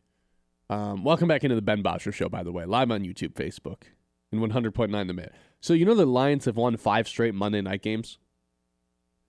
And I was trying to figure out why, because obviously the crazy 13-3 primetime record, the Lions just kind of, they're fantastic when the lights are on. Right? They're fantastic when everyone's watching them. Why is that? Why is it that Monday night they don't lose games? Is it that extra day of preparation? Because that's kind of where my brain initially goes to. And also the fact that they just don't fear the moment. Like they are ready to go guns a-blazing against the best teams in the league. They play their best against the best teams. They're well prepared. And they're ready to go into war and fight. Like that is all coaching right there. The culture that Campbell's created, the culture, the expectation, the tone that St. Brown and Hutchinson and Penei Sewell have set for what is expected of the players in terms of their practice habits. This team has reached a different level in terms of the respect that they have gained in throughout the league and from their opponents. You know, like I know they're not a very well-liked team these days. They had the cute, hey, everybody's rooting for the Lions season, and everyone started to turn on them this year. I guess not a lot of other people like them at this point just because they've been winning for so long and beating everybody. But, man, you look at the rest of the league, I think it'd be hard-pressed to find coaching staffs across the league that don't respect the hell out of everything that the Detroit Lions are doing.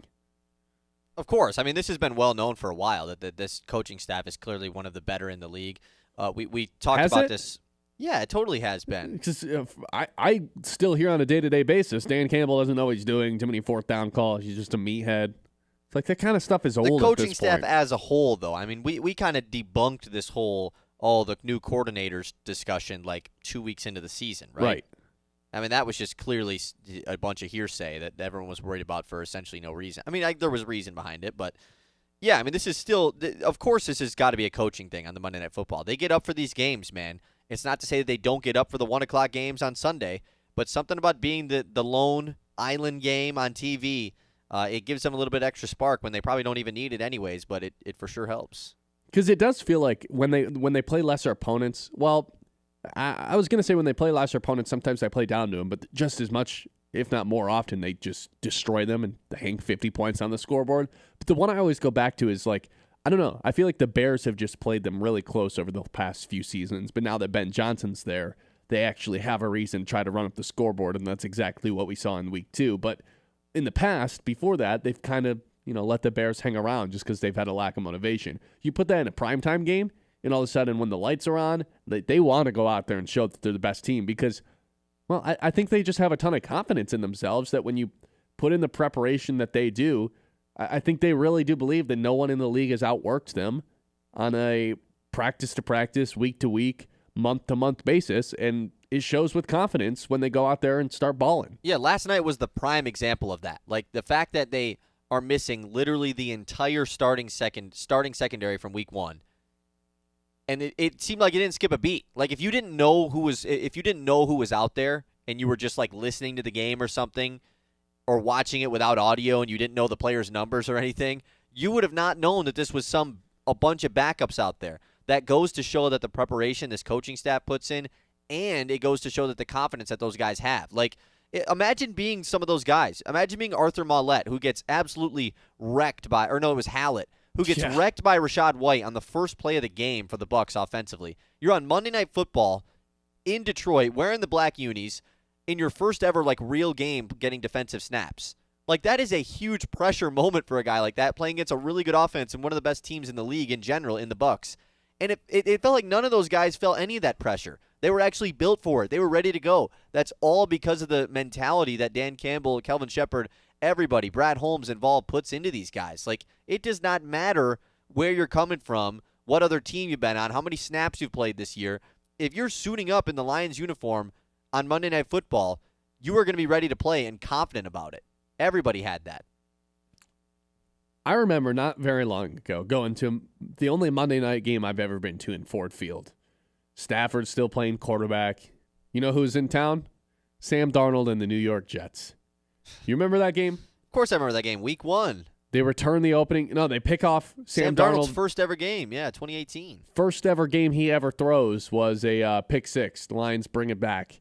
And it's this is different. This year is going to be different. And then Sam Darnold and the Jets proceed to just annihilate the Lions. Was that Glover Quinn pick six, or was that Quandre Diggs? I think it was Quandre Diggs. I think it was Diggs. Yeah. I think it was Diggs. But that's my lone memory of Monday Night Football. And then just like that, they rip off 5 straight Monday Night Football wins, whether it's the Ravens, the Raiders a couple of years back in the gray uniforms, or last night. They just find a way to get themselves onto these primetime games and make the most of them. Hey, how about this? You can put the Lions in primetime 17 games a year. I'm not going to complain about it because they typically win these games. You know who I also don't think would complain about it? NFL fans, the casual NFL fan. They're a fun team to watch on prime time, man. Or the NFL, because the Lions do really good in ratings. Right, it's a reason they're playing for everybody involved. There's a reason that they're playing on Thanksgiving and Christmas, right? Yeah, the Thanksgiving, of course. They've always played on Thanksgiving, but I get what you're saying, yes. But the fact that they're I know they're already playing on Thanksgiving, but we're going to put them on Christmas anyway, it's because the Lions draw. It's the Chiefs and the Lions right now for the teams that draw more than anybody else in the NFL. Yeah. There's a reason they have 4 1 p.m. games this year, Because even their non-prime time games on non-Sunday and Monday Night Football, they're in the 425 slate. They're in the game of the week on Fox or the game of the week on CBS. Everybody wants to watch this team play, and there's a reason for it. Because they've got stars everywhere. It's one of the most loaded rosters, if not the most loaded roster from top to bottom in the NFL. It really reminds me of what San Fran was back in 2022, 2023, where they just had studs across the board. Now they still have a lot of those guys, but they're all injured. But back when they had Debo and CMC and Kittle, and I guess that was first year of Purdy and Bosa and Warner, you could just name 1,000 guys on their team. The Lions have gotten to that point and maybe even a step further because they've got their version of Trent Williams and Penei Sewell. They've got their superstar receiver in St. Brown, who's better than anything Debo's put together. They've got their tight end. They've got their other receiver. They've got it all. They've got the Gibbs. They've got the Montgomery. And then you look at the defense, and it's not necessarily been what Dan Campbell's been able to hang his hat on in his tenure with the Lions. But now you look at it, and it's Brian Branch, Kirby Joseph. Those are all Pro Bowl. Those are Pro Bowl safeties. Aiden Hutchinson's maybe the best defensive player in the NFL. Ali McNeil's down there too. Derek Barnes, Alex Anzalone, and Jack Campbell all making an impact. I would not be surprised if Jack Campbell was a first-team All-Pro guy this year. I really wouldn't be. The corners are kind of the weak point, but look at the backup corners and what they did yesterday.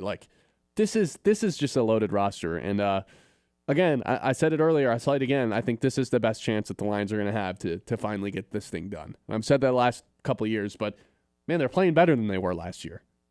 The offense is just as good. I know they weren't great yesterday, but the defense is what is really shocking me right now. It's been awesome. Last night was easily the eclipse of the season far as defensively goes. 989-837-6125. We've got to take a trip around the league when we come back. It's the Ben Bosscher Show here on 100.9 The Mitt. First Class Epoxy now turns boring floors into smooth, shiny, durable floors. Perfect for garages, workshops, basements, anywhere you want your floor to look great and last. Their epoxy's tough enough for heavy traffic and wild dance moves. Professional prep, flawless finish, done on time and built to last. Say goodbye to stains, cracks, and dull gray floors and say hello to slick showroom shine. Call First Class Boxing Now or visit firstclassboxingnow.com. First Class Boxing Now, where Floors get the VIP treatment they didn't even know they needed.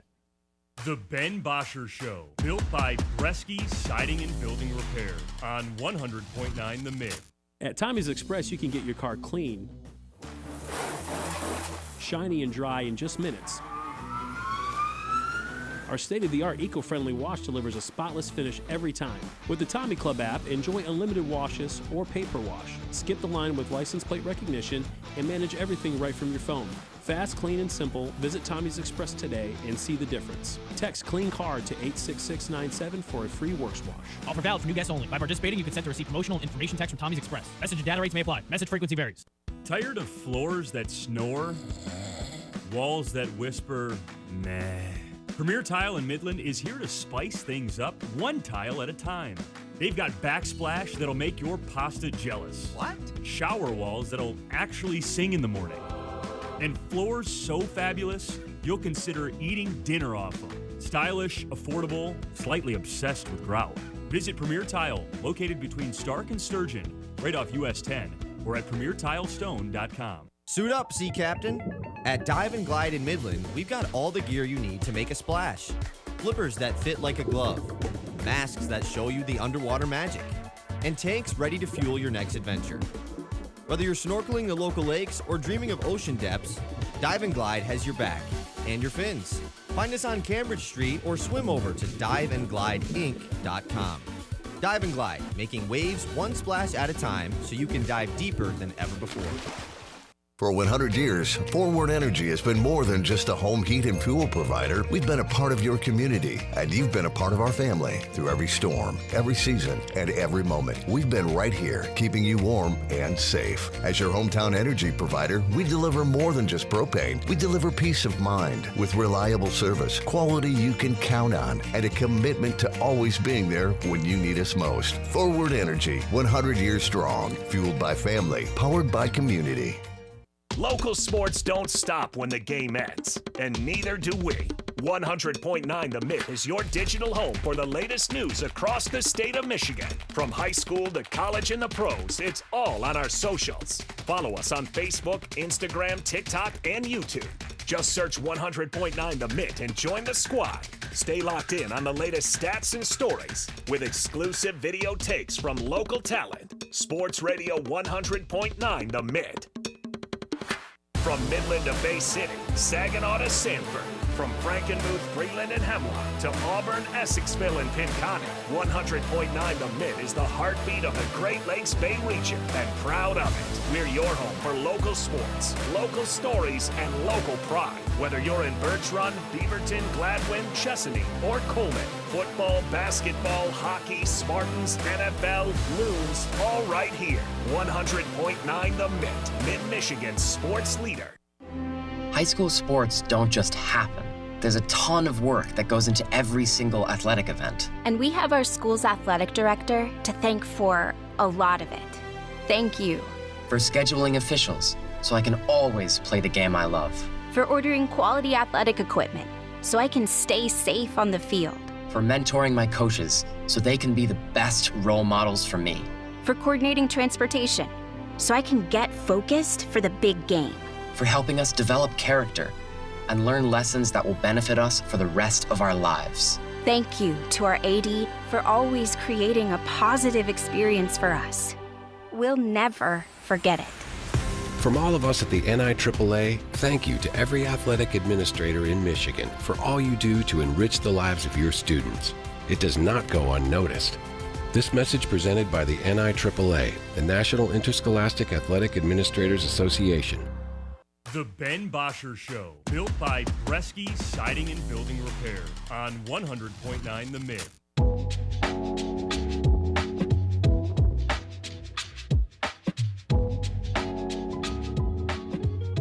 All right, typically when we take a trip around the league, it is NFL oriented. But you know what, guys? It is the very first day of the NBA season, so we're going to get to that in a second. Let's do some MIT messages first. 989-837-6125. Noah says, great win for the Lions. The offense could have scored more points, but it's encouraging to see how this team can win in many different ways. Only negative was J-Mo's Instagram post after the game. He's so right. J-Mo looked a little frustrated on his Instagram story after the game. Something or He's nothing? done this before. Something or nothing? I'm going to go with nothing. Me too. He's paid. I'm going to go with nothing. You know, but I don't like. I mean, it still is like a. I don't like it, but like I don't blame him. Right. Like receivers want the ball as much as we say the things about diva receivers and all this stuff. Like, man, if I was a receiver, I'd want the ball too. And especially when he's out there like blocking hard every play. Yeah, you're not out there to block. Like as much as you love it, J-Mo does. Yeah. You want By the way, ball. his Instagram, if you didn't see his Instagram story, it was nothing like crazy. He just posted 2 pictures of basically a guy that was just like, he posted the Michael Jordan crying meme, and then he posted a picture of a guy just like looking bummed out. It was nothing, he didn't say any words or anything, but clearly like obviously was about the game. Got another text that said, love seeing Mr. Whiteside and the Legion of Womb ball out last night. Okay, I like the Legion of Womb. Congrats on 100 episodes. Cheers to the next 100. Appreciate you. One more. If you guys could mention, there's a Midland Sports Luncheon tomorrow at Frick's, 11:45 to 1. Hey, Sure. there we go. You got you. Previewing Midland Check it versus out. Dow. There you go. All right, let's take a trip around the league. It's time to zoom out and go around the league. All right. The Legion of Womb. That's pretty good. Woo. Yeah, I like it. All right, NBA starts out tonight, so here's what we're going to do. Kyle and I are going to go back and forth and draft the teams that are most likely to win the title. We're both going to end up with 5 teams, and if it's not one of those 10 teams, well, then I guess We shame did on something us. wrong, yeah. So, Kyle, I can write this down. You can write this down. We'll keep track, see who wins here at the end. We can even do if the team I pick or you pick advances around in the playoffs, that's 1 point. If they get it to the 3rd round, that's 2 points. If they get to the championship, that's 4. If they win the championship, that's 5. You know what I'm saying. Yeah, I like that. Get an extra point for each round. Yes. All right. Let's how do you want to decide who goes first? Yeah, because I think this does matter, getting the first team here. How about this? If whoever gets the first pick can go 2-3, and then the team with the first pick goes 4, and then from that point on, it's just back and forth. Okay. Cool, you can take first pick then. I'll go 2-3. I was going to do the same thing.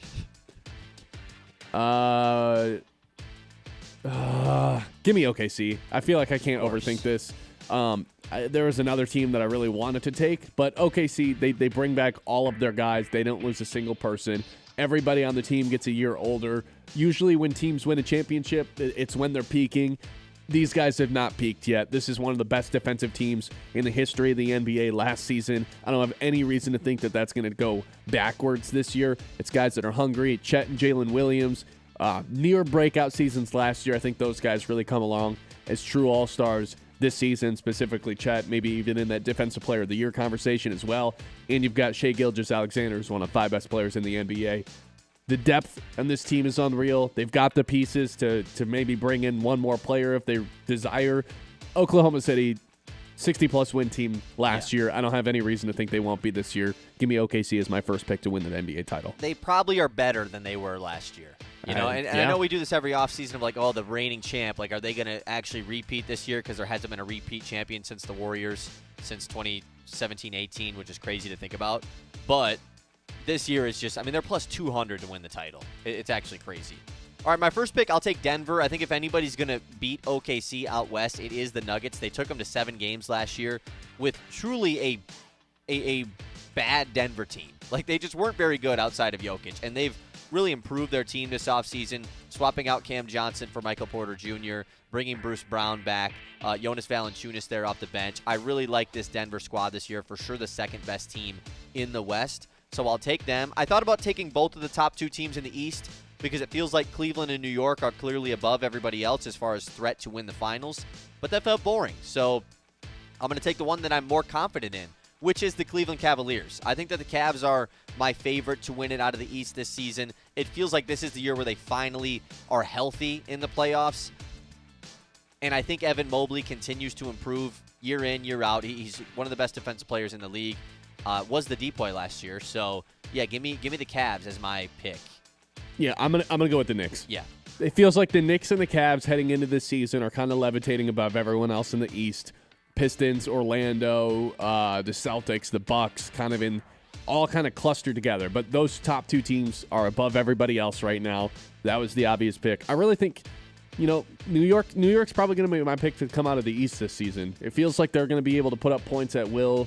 The Cat Jalen Brunson pick and roll was basically unguardable last season. No reason to think that's going to change. Hopefully they get a more consistent version of Mikal Bridges and OG Anunoby this season. But I think this is going to be a lights-out squad, especially if Mitchell Robinson can stay healthy, and it seems like he's going to be healthy to start out the season. So they got their enforcer down low. Give me New York. Okay. Don't hate the pick. I would have picked them. It was a toss-up between them and Cleveland, so I like the pick there. This is where I think things get a little bit odd, so it's my pick now. We just go back and forth here throughout. You got two more, I got two more. This is where things get weird. I think after this pick, it's like really, if any of these other four teams win the championship, it'd be kind of surprising. So I'm going to throw a little bit of a dart down the board as far as odds-wise goes. I'm going with the team that has made the Western Conference Finals the last two seasons, and I think is being a bit slept on this year, and that's the Minnesota Timberwolves. Yeah, that's the right pick. That's going to be my pick here. They have the superstar, they have the defense, they have the coach. The supporting cast, I think, is pretty good still. It's not like some elite supporting cast, but it's still fine. And I just don't understand why the Timberwolves are all the way down below the Clippers, the Rockets, and the Lakers in the Western Conference as far as to win the title. This team has gone to the Western Conference Finals 2 straight years and put up a fight. So give me Anthony Edwards and the T-Wolves. I'm feeling like suddenly going first was not the move. Why is that? I like your group a lot more than I like my group right now. I made you go first, so. I'm going to take the Houston Rockets here. Look, I love the addition of Kevin Durant, but if they end up going to the finals, it's not going to be because Kevin Durant put them over the top. It's going to be because Amen Thompson took that huge step forward. It's going to be because Jabari Smith took that huge step forward.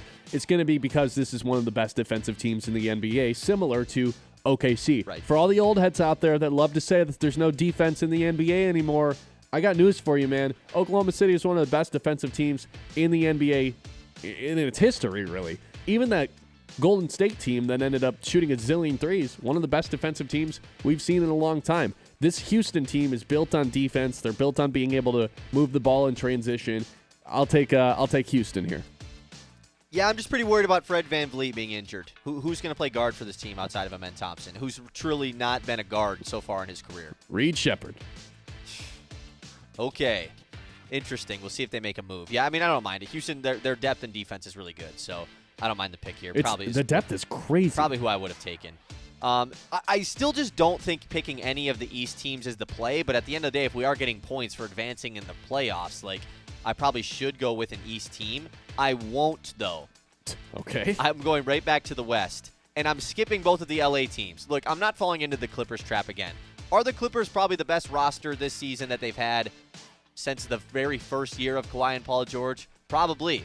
Do they lose in the first round of the playoffs every single year? Yes. Yep. So I'm just not going to do it. And then the Lakers, I think Luka's going to have an incredible season. I just don't know what's going on with them as far as if they match up with the Timberwolves or the Rockets or OKC in this first round. I just don't love it. They don't have the defense. They don't have the speed. Right. And the big. They have DeAndre Ayton. Whereas the other team in the West that is old that I actually have some confidence in is the Golden State Warriors. I'm going to take the Warriors here with my next pick. I'm going down the board a little bit here, but look, I think this Warriors team actually has some pretty solid depth this year. They add a stretchable big with Al Horford, who's obviously super-duper old, but you get a full season of Jimmy Butler now, who seems to be locked in with the Warriors. Draymond's getting up there, sure, but Steph Curry is back. He's got his own stuff going on off the court. I don't know if you've been seeing all this. Jimmy Butler? No, Steph Curry. Oh, no. I have not. With old wifey. Little bit of situation going on there with Aisha. What's this? Nonetheless, though, maybe Wait, fill me in on this. Well, she just went on the Call Her Daddy podcast, and there's speculation now about them being split. It's a whole thing going on. Maybe it adds a little bit of extra motivation, kind of like when Michael B. Jordan went on his big run after his girl did him dirty. So give me the actor? Warriors. Yeah, like the actor. I'm out of. Okay. You saw Sinners? I did not know that him and his wife split or whatever. Yeah, his girl cheated on him right before the filming of that movie. Why would you cheat on Michael B. Jordan? That's what I'm saying, bro. God. Anyways, you're up. Give me the Hawks. I don't know if I view this team as a true title contender, but this is going to be a team that wins playoff series in the East, if you ask me. They've got the seasoned guy at point guard in Trae Young, and then this team, between the Atlanta Hawks. Yeah. You got a better team in the East for me? Maybe the one in our own backyard. I don't know. Somebody's got to take an East team at some point. I'll take the Atlanta Hawks. Hawks. Man, I think the Hawks are going to be good this year, but man, the third team in the East. Actually, I didn't realize we only had 2 picks left. I'm changing my pick to the Celtics. What? Yeah, I'm taking the Celtics. Sure, I guess I'll allow it. I think there's an off chance that, if Tatum can come back at some point this season, which it seems more and more likely every year, they just got to trade for a big, and all of a sudden they're going to be right back into being one of the top teams in the Eastern Conference. So I'll take the Celtics here. Okay. Still a move away, but returning Jason Tatum from torn Achilles away. The playoffs. Yeah, could, but also high upside here. We're trying to draft NBA champions. Okay, with my last pick, I am going to go to the Eastern Conference as well. I can't take 4 teams from the West, even though low-key like the Mavs a little bit here. Wait, who was your last pick? No, this is my last pick. The Warriors was my 4th pick. Who's your 3rd? The Timberwolves. Oh, okay.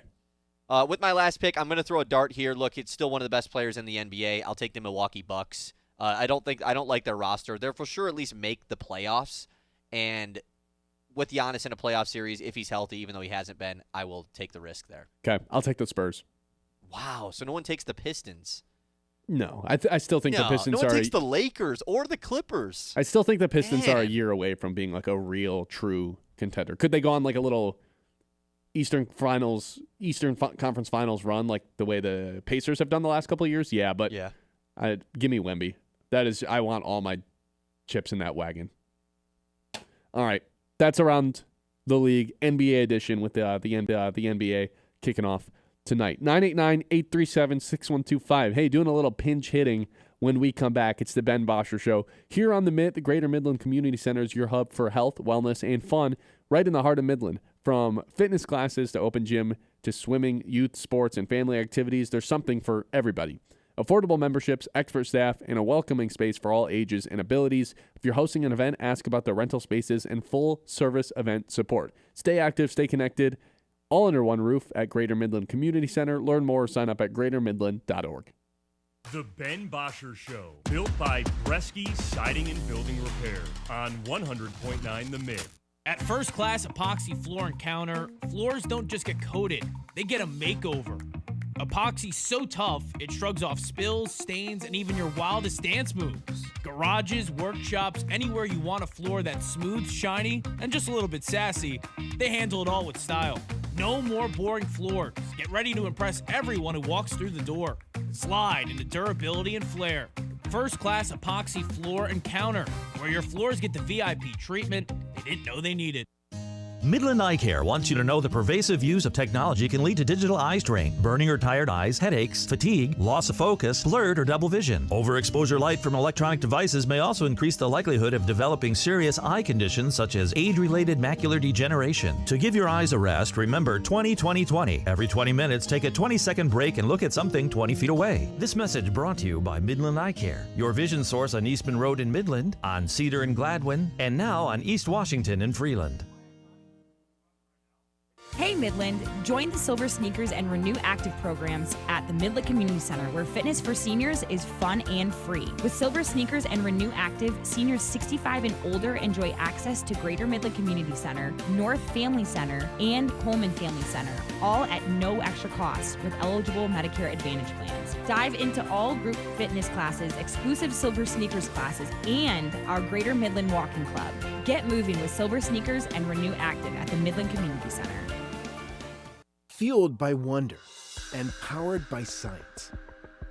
At Dow, we're imagining better things for our customers and communities. It starts with our commitment to reach carbon neutrality by 2050, designing, building, and inspiring for the world around us. Because when we wonder, the things our world needs could be just one breakthrough away. That's Dow. Every Wednesday on the Ben Bosscher Show, thanks to our friends at Garber Chevrolet, you've got a chance to be a big winner. That's what this is all about. It always has been about. How about a twofer? October 15th and October 22nd. Get this, we're giving away tickets to Michigan versus Michigan State in East Lansing this season. That's right, thanks to our friends at Garber Chevrolet. Back-to-back weeks, we're sending 2 lucky listeners home with tickets. That's Big Win Wednesday. Be ready to text in at 10:15 a.m. on the Ben Bosscher Show. Into the end zone. The Michigan State Spartans. Touchdown, MSU. Heard right here on the Great Lakes Bay Region's home for sports. Under the lights at Spartan Stadium, MSU hosts the Michigan Wolverines. The 118th all-time matchup. Kickoff Saturday at 7:30, presented by Weiss Equipment. Don't miss a moment of Spartans football on Sports Radio 100.9. Let's give them what they want. Do it. 100.9 The Mitt.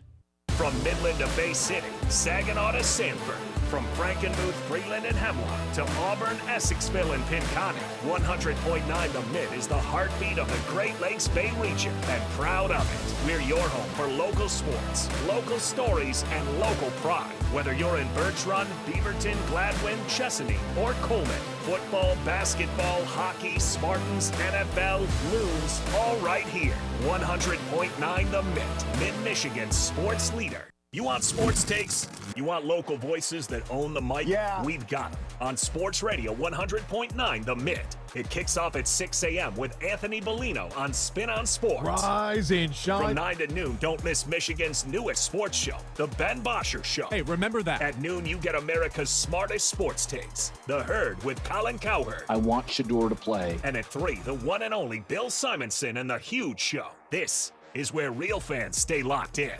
100.9 The Mitt.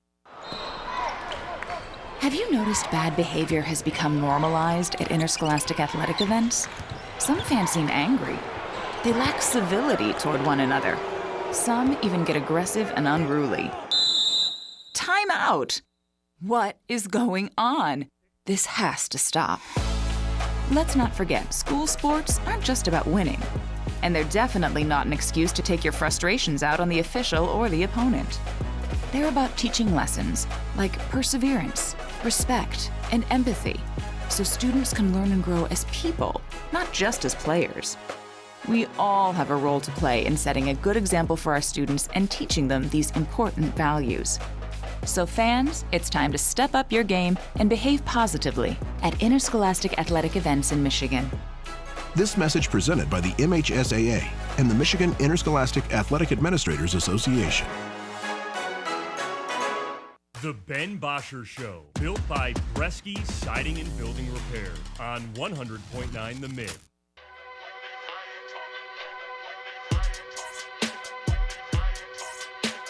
(989) 837-6125. Appreciate everyone tuning in here to the Ben Bosscher Show. Hey, we're 10 subscribers away from 600. That's our goal by the end of the week. Hell, let's do it by the end of the day. If you're new to the show, go ahead and hit that subscribe button on YouTube. We appreciate it here at the Mitt. Trying to see this thing grow as big as possible. Here on a Victory Tuesday, also episode number 100 for the show. Got a little bit of a pinch hitting situation. Kyle out. 100! Mr. Brad Tunney in. How's it going, Brad?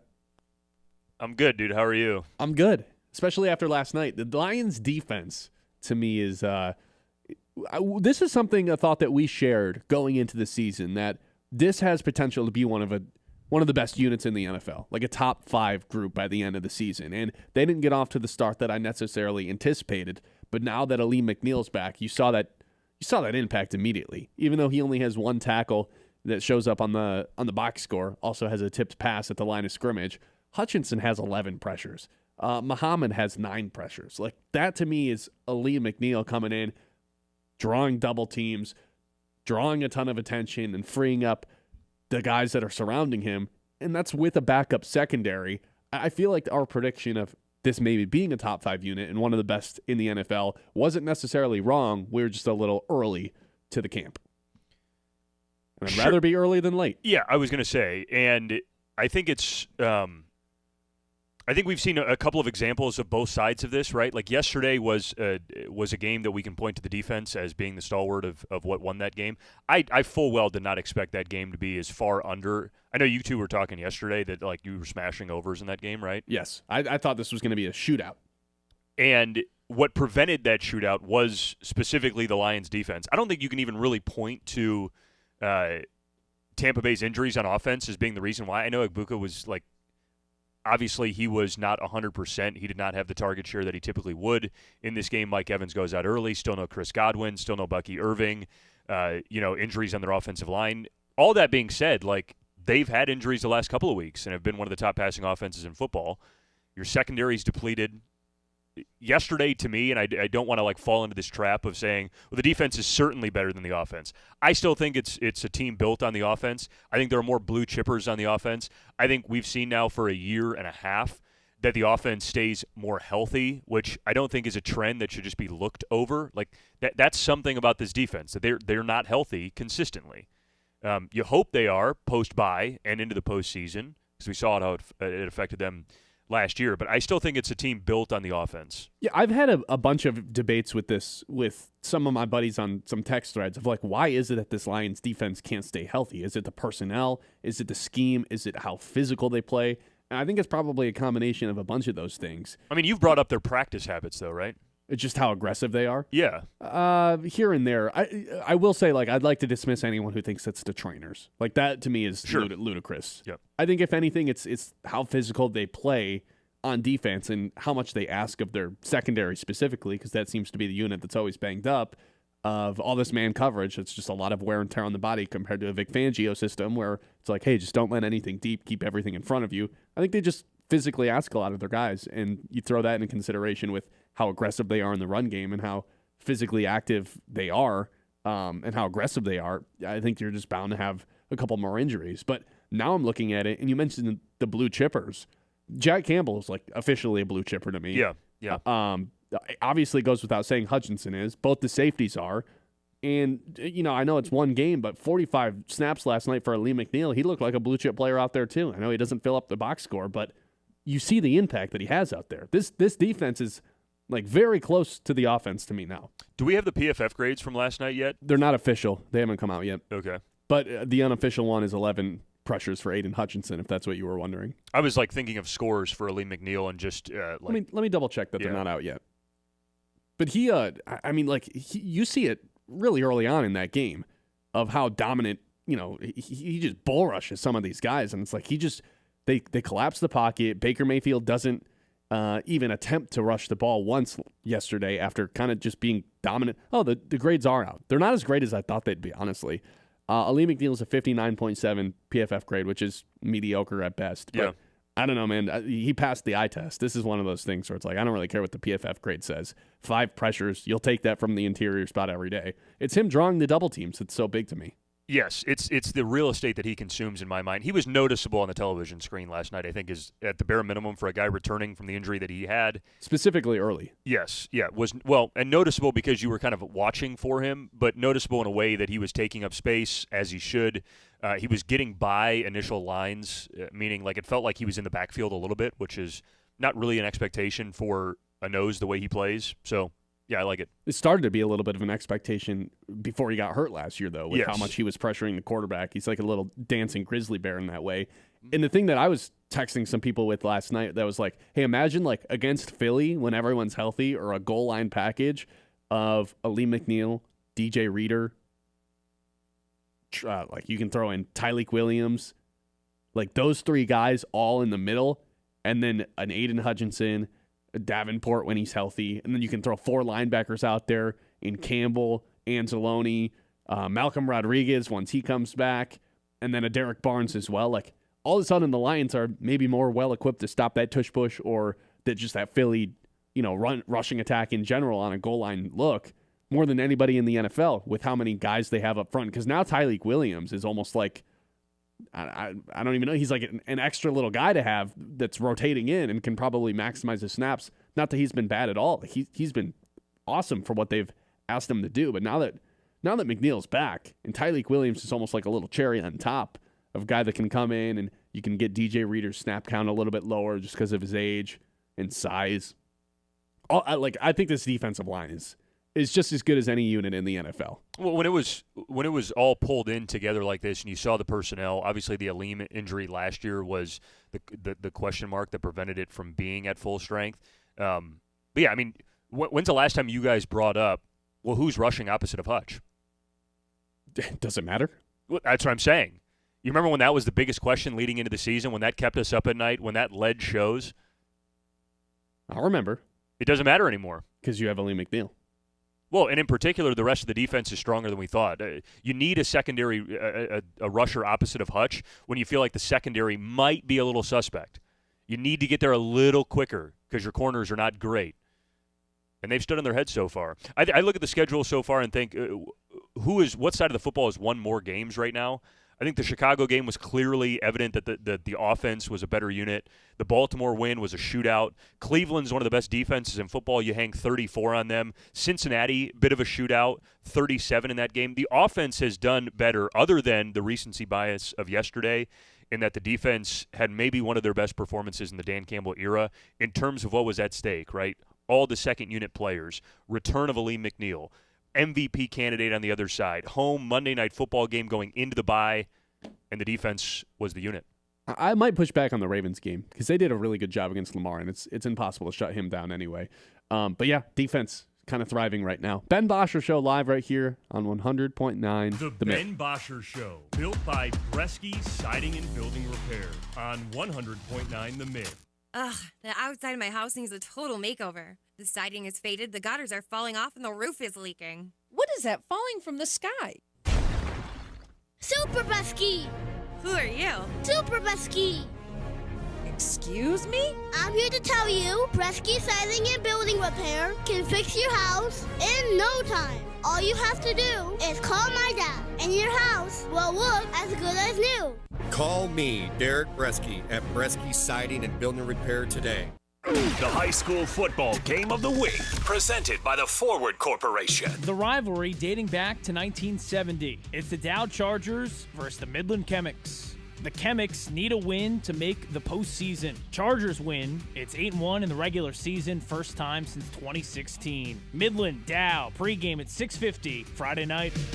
Don't miss any of the action on the Great Lakes Bay region's home for sports. Sports Radio 100.9. The Mitt. The Mitt. Into the end zone. The Michigan State Spartans. Touchdown, MSU. Heard right here on the Great Lakes Bay region's home for sports. Under the lights at Spartan Stadium, MSU hosts the Michigan Wolverines. The 118th all-time matchup. Kickoff Saturday at 7:30, presented by Weiss Equipment. Don't miss a moment of Spartans football on Sports Radio 100.9. Let's give them what they want. Do it. 100.9 The Mitt. We're in your town, your school, your huddle. 100.9 The Mitt is here for sports fans in the Great Lakes Bay region. From the hardwoods of Saginaw to Midland's Friday Night Lights. From the streets of Bay City to Freeland, Frankenmuth, and Hemlock. We roll through Beaverton, Auburn, Pinconning, Essexville, and Shepherd. All the way to Gladwin, Birch Run, Coleman, and Bridgeport. This is your sports station. High school, college, NFL, the Looms. It's all right here. 100.9 The Mitt. Mid-Michigan sports leader. From the hometown heroes to the college legends to the pros on Sunday, 100.9 The Mitt is your home for wall-to-wall play-by-play coverage. High school football, basketball, and hockey. Region champions for the first time in school history. Michigan State football and basketball. Touchdown, MSU! The NFL, Thursday, Sunday, and Monday night primetime games. And don't think we forgot about your hometown team. The Great Lakes Looms. That ball's over and out of here. 100.9 The Mitt. We are the NFHS.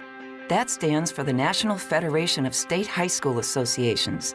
But really, what we stand for, together with the MHSAA, are the 292,000 high school sports students in Michigan. And so we stand. We stand for the runners, soccer, and basketball players. We stand for their coaches, administrators, and officials. We stand for the swimmers, football players, and wrestlers. We stand for the golfers, softball, and volleyball players.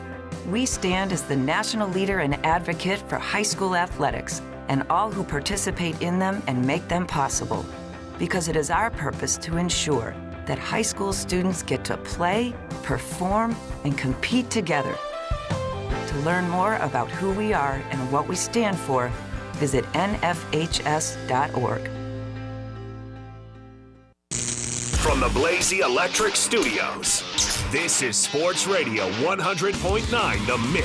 WLUN, Pinconning Bay City, Saginaw, Midland.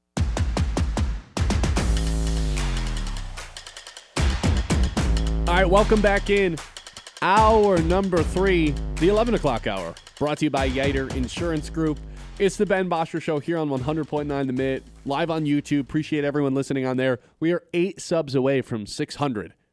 8 subs away from 600. So if you haven't subscribed yet, even if you're in your car listening, you're not really a YouTube watcher, go ahead and pull it up. Hit the subscribe button. When you get to your destination, you can watch the YouTube stream there. 600 by the end of the show would be awesome. Can you believe it's episode 100? Feels like we just launched this thing yesterday. Is that Drake? Who is that? Play it again. 100. I have no idea what that is. I thought there was a. That's Drake. Right. I don't know who. I don't know what the other one is. Nice. Episode 100. I can't believe it. Doesn't it feel like we launched this thing yesterday? No, it certainly feels like it's been 3 months. Okay. 4 months. All right. Well, if anyone wants to subscribe, make it 5 600. months. Has it really been 5 months? I had to double check my counting there. Huh. All right. All right. Let's jump back into this Lions thing because with how much that we just talked about this defense and how incredible of an effort it was, Calvin Shepard being a first-time play caller, I saw some conversations happening last night after the game when how dominant it was. I mean, we even had Troy Aikman call it the greatest defensive performance he's ever seen in his life, which seems like a little bit of a stretch. I mean, Troy Aikman also said that Hutchinson was coming off major knee surgery. I don't recall Hutchinson ever having knee surgery, if we're being quite honest. Weren't they also discussing that like wide receiver is the toughest position for a rookie to play? Yeah, that was one of the dumbest things I heard too. we consistently have rookie wide receivers come in and dominate the NFL. Like this happens every single year. It might be one of the truly easiest to make an impact at right away. Yes. That was another conversation that they were having.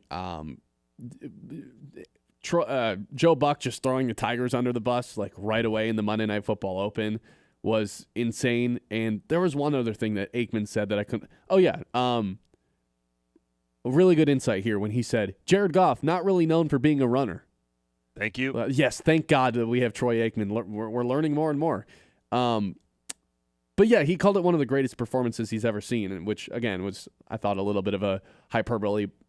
But with that being said, like there are going to be some conversations pretty quickly. A lot quicker than I anticipated, of Calvin Shepard potentially being a head coach at some point, and like I said, sooner rather than later. I'd like to make this clear. I don't think he's going to go from linebackers coach to defensive coordinator to head coach in a span of 2 years or 3 years. I think we're still at least a year away from that happening because I just don't think anyone's going to hire a guy that's only called plays for one season. Is it impossible? No, but I think there's a couple guys that are probably more likely to get hired because at the end of the day, more NFL coaches, more NFL teams would rather hire an offensive-minded coach than a defensive-minded one. So instantly, Joe Brady gets brought up, the play caller for the Buffalo Bills, if he's not promoted to head coach by the end of the season, depending on how their season ends up going. You've got Brian Flores from Minnesota as a defensive guy. You've got, the offense coordinator they went up against yesterday and Josh Grizzard. Jeff Hafley, another defensive guy. So, look, do I think that Shepard is pretty clearly going to be a head coach at some point?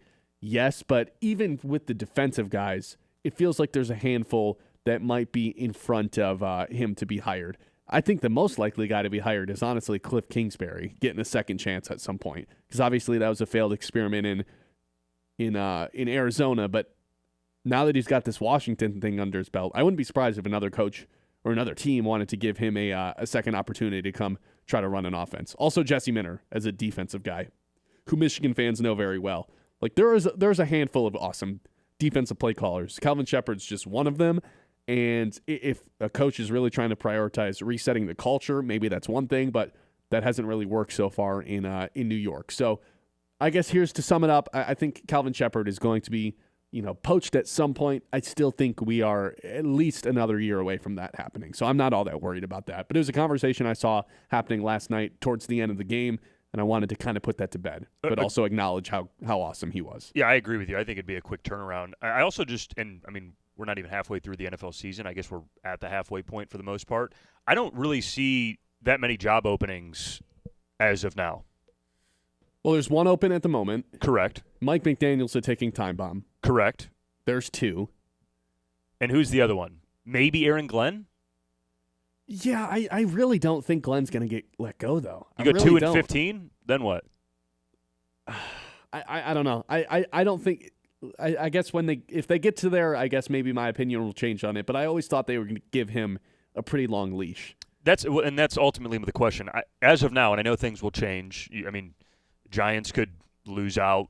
Brian Dable could be That's in the jeopardy. next guy. Yeah. I don't see a ton of openings this offseason right now. Granted, what's a ton? 6, 7, that was unintentional. Sure. 6 openings would be crazy. I think right now there's maybe 2 or 3. Buffalo's one that definitely could happen, depends how the season ends, but Calvin Shepard would not be someone to replace. Nope. Because, would they not just have Joe Brady replace? They would. Yeah. I think there are a lot of good offensive minds right now in the NFL that deserve jobs. Did you mention the Kubiak kids or no? I did not. This Seattle offense right now is pretty special with very limited assets on offense. And this is after he did the same thing down in New Orleans that first month of the season last year. Yes. He was smart to get the hell out of there. Yes, yeah, so Clint Kubiak seems to be a name that's also in this list that we kind of start talking about. Clay Kubiak, whether he's a Shanahan kind of grifter or not, who knows, but working under Shanahan for as many years and then doing what they've done with this offense, the top pass offense in football right now, despite not really having a quarterback. That's impressive. I think there are a lot of good offensive minds. Cliff Kingsbury would be the other one. You mentioned him. Joe Brady, obviously, for me not to be super concerned about Calvin Shepard. We didn't mention Vegas. That's probably one where I'd be hard-pressed to think that Pete Carroll's returning as their head coach. Really? Yeah, this has been super disappointing. I don't think Tom Brady's going to sit around and let this thing linger on. I'd be shocked if Geno was back. I'd be shocked if Pete Carroll was back. Tom Brady's not a guy who's just wait around. It's never the way his head coach was. I don't think that's the way he's going to be as owner of the team. Saints, I don't know, that could be a one-and-done situation, but I don't know. There's a decent amount of openings, but like you said, there's also a lot of offensive-minded head coaches, even a couple defensive ones that I think would get picked up before Calvin Shepard. But with that being said, he is now very much on the radar down the line for a head coaching job, if you ask me. Does it also hurt slightly the AG performance this year with the Jets? Wouldn't it help, if anything? Help the Lions' case that he's not going anywhere? But that's what I mean. It would hurt Calvin Shepard's opportunity to go get a head coaching job. Yeah, potentially. You see some of the Aaron Glenn quotes from his press conference yesterday? No. He was. They were asking him about Justin Fields and whether or not he's going to be the starter. He's like, yeah, I'm going to call around some coaching friends around the league and see how they would handle this situation. It's like, dude, you're the head coach, actually. You have to be the one to make these decisions. You can't rely on other guys to do this anymore. And it's also not really that hard of a decision. Bench Justin Fields. He's not your – well, was he a part of the decision to bring in Fields this offseason? No, I don't believe so. Yeah. Maybe, I don't know. It's even also what you signed up for. You know what I mean? It's what you signed up for to be the head coach of the Jets. To run dysfunction. Yep. And to have no quarterback. Yeah, the Fields contract, when it happened, is still one of the most shocking things. The fact that he's guaranteed another $25 million next year is like, what are we doing? Is it 20 or 25 next year? Maybe it's 20 next year, but it was 40. I think it's 20 next year. It's like, what are we doing here? I just don't think it's that bad, right? Like, there are quarterbacks. I mean, shoot, Kirk Cousins is sitting behind an offense that is pretty good right now, making way more money than that. Which looks like one of the worst contracts in. But the last decade, yeah. At least they had a rookie replacement for him. You know what I mean? The Jets I would say that's even worse. Stuck. That's even worse, the contract they gave to Kirk Cousins, knowing they were going to draft a quarterback. Sure. Yeah, you can make that argument. Yeah, the Fields thing is odd. That's your guy. No longer. 989-837-6125. To sum it up, not that worried about Calvin Shepard leaving this offseason. Nor am I with John Moran. Feels like that ship has sailed. I would be pretty shocked if John Moran ever became a head coach. So I don't know why he'd ever want to leave this group of weapons that the Lions have gifted him. Seems like an offensive coordinator's dream job, especially with Morton, who doesn't seem like he's even like real that motivated to take that next step forward. I think he's just kind of happy calling the plays. Mm-hmm. Why would he leave? There's not a better situation in the NFL than calling plays for the Detroit Lions. 989-837-6125. We'll hit our Tuesday Tower next because we still haven't done that. So 10 best teams in the NFL via a tower when we come back. It's the 11 o'clock hour, as always, brought to you by Yiter Insurance. Life happens fast, and at Yiter Insurance Group, they're here to make sure you're covered every step of the way. Locally owned and trusted in Midland for decades, they treat you like family, not just another policy number. From home and auto to business and life insurance, Yiter has you covered for every stage of life. Their team makes insurance simple with expert advice and real people you can actually talk to. Yiter Insurance Group will be there when you need us since 1940. The Ben Bosscher Show, built by Bresky Siding and Building Repair on 100.9 The Myth. I'm Sarah Stockford, host of 100.9 The Myth Success Suite, a podcast highlighting the most inspiring female leaders across the Great Lakes Bay region. This month, we spoke with Sharon Mortensen, President and CEO of the Midland Area Community Foundation. It's a group of people that come together to learn about and to provide input on things happening in our community. So our next upcoming time that we're together, we're talking about law enforcement. We're going to have our prosecutor and our sheriff and our police chief talking about what they're doing and then getting input from the group. So that's a wonderful way for people to come and learn and share their ideas. We've also partnered with the Midland Business Alliance on the My Pros Community Crowd Fund, which started, goodness now, I think it's been probably 4 years. Listen to the full episode on YouTube at 100.9 The Myth. Subscribe and hit the notification button to be alerted when new episodes drop. That's Success Suite with Sarah Stockford. Is the air in your home dry? Are allergies bothering you? Tired of itchy skin and static everywhere? We have your answer. Answer Heating and Cooling can install a whole home humidifier that keeps your air balanced, your skin comfortable, and your family breathing easier all winter long. Say goodbye to static shocks and hello to comfort. Call Answer Heating and Cooling today or visit AnswerSOS.com. Answer Heating and Cooling, the home of simply outstanding service. Hi, this is Jim Mahoney with Link Technologies. If you are a business or a nonprofit organization wondering how to navigate today's technologies landscape, let Link Technologies' talented staff work with you to develop a technology plan custom to your specific needs. We bring 27 years of experience helping businesses and nonprofit organizations just like yours achieve their technology goals. Contact us today and see how the right balance between cloud and on-premise resources can best work for you. They tell us we're more connected these days. We have cell phones, email, text messaging, yet we've never felt more disconnected from the people we care about the most. We need a place that's all about bringing us together. Say hello to the Great Lakes Bay region, where towns like Saginaw, Midland, Bay City, Birch Run, Chesaning, and Frankenmuth help us leave behind the overscheduled world we live in and visit a place we haven't seen in a while. One where the people make us feel right at home. And we remember just how bright our kids' eyes get, peeking through a riverboat railing, just to catch a glimpse of the wildlife. So let's go fishing, bird watching. Let's blow the suds off a local tap, take a tall ship dinner cruise at sunset, or stop by a festival just because the name made us smile. Right here in the Great Lakes Bay region, where reconnecting with what really matters is pure Michigan. Your trip begins at michigan.org. The Ben Bosscher Show, built by Bresky Siding and Building Repair on 100.9 The Myth.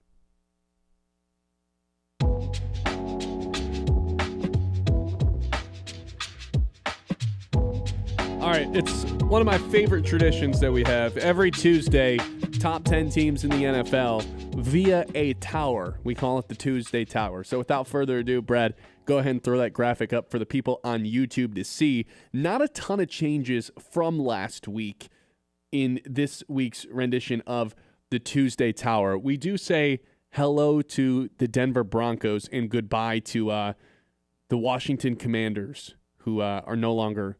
Actually, no. Commanders got bounced last week. It's Atlanta that gets bounced. I'll raise my hand. Probably a little bit premature of me to put Atlanta in it after their big primetime win a week ago. They end up losing Sunday night to this decimated 49ers team. So probably my fault that they made the list that early on. So Denver, I believe, is making their debut. I've been very hesitant to put Denver on here. Maybe they were on here week 1, but I've always been a little bit worried about what Bo Nix is capable of doing, especially going toe-to-toe against some of these other quarterbacks in the AFC like Lamar Jackson, Josh Allen, Kansas City, and for that reason, I've kind of held off on putting them on here. Bo Nix answered a lot of questions in that fourth quarter on Sunday, so welcome into the group, Denver. The bottom tier, not a lot of changes, like I said. That's the only new team. The bottom tier in the pyramid is titled maybe contenders, but not positive, and that would be Tampa Bay after last night, Denver, Seattle, and the Patriots, who are probably going to have 11 wins this year if you look at their schedule. They don't play anybody the rest of the way. The second tier, the true contenders tier, the Rams, the Eagles, and the Bills. Everyone kind of out on the Eagles. It seems like that's the consensus, but they decimated the Vikings in a way that they looked like the prime Eagles that we've gotten used to. Super Bowl contender. If you don't want to call them that, I'd call you crazy. But this Rams team, Stafford throws for 5 touchdowns. They show up to London late, right? They do all their practices at the Baltimore Orioles Stadium, fly to London the day before the game, land, go to the stadium, destroy the Jaguars, who were once upon a time on this Tuesday Tower in this third tier, or the second level, which seems crazy now. And the Rams just pick them apart. So Rams in that true contenders tier, Bills off the bye going to be in that true contender tier as well. Although they kind of have to have a big win at some point. They don't really have a true big win on the season yet. The third level of the pyramid, 2 teams, the bullies, that would be the Lions and the Colts. I still don't really know what to do with this Colts team, but what they've clearly become the second or third best team in the AFC to me. Do I think they can actually beat the Bills or Kansas City come playoff time? We'll see. It's going to be helpful if they can get that number 1 seed, which they are right now, and secure home field advantage, because I would definitely worry about that Daniel Jones team outdoors, whether that would be in Buffalo or in Baltimore or in Kansas City come playoff time.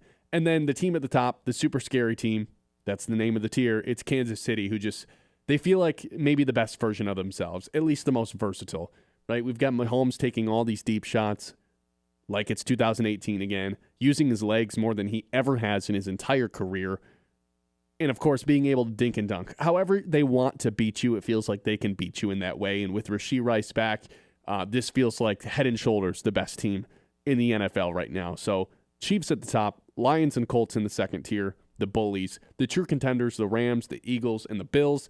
And then that final tier on the pyramid this week, maybe contenders but not positive, the Buccaneers, the Broncos, the Seahawks, another dominant win last night against that Texans team. Who knows? Maybe Seattle should be in that second tier. And then the Patriots round things out. B-Tons, what sticks out to you? Right.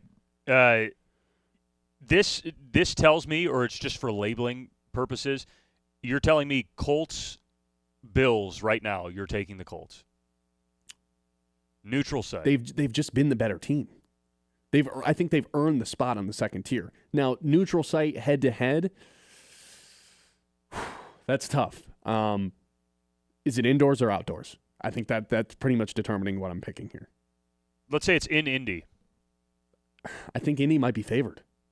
Really? I really do. They are a juggernaut of a team. And I know no one wants to believe in them because of this Daniel Jones factor. Yeah, but is it not partially due to the schedule a little bit too? No, it is. You're right, it is. That's the issue with some of these divisions. I mean, like KC, we've seen it. I think that's what is important to remember about the Lions. Like, the Lions have played a damn good schedule so far. They've beaten good teams. They've lost to good teams. KC, same way. Eagles have had a good schedule. Like Rams and Seahawks, the division is just very questionable. How close were you to nominating the Niners ahead of either of those teams? Neither. If there was another team that gets added to this, I thought it was the Cowboys. They were the first team out to me. The Cowboys were the first team out. Yeah, that offense is. And who's the last team in? The Patriots. Okay, that's kind of what I figured. Kind of haven't beat the Bills, but Can we just have a brief conversation over the very obvious disrespect you have for the Packers, or is that not one you're willing to have? they have looked miserable for a month. Okay. Fair enough. That's my argument. Okay. They don't have a great win this season other than the Lions week 1.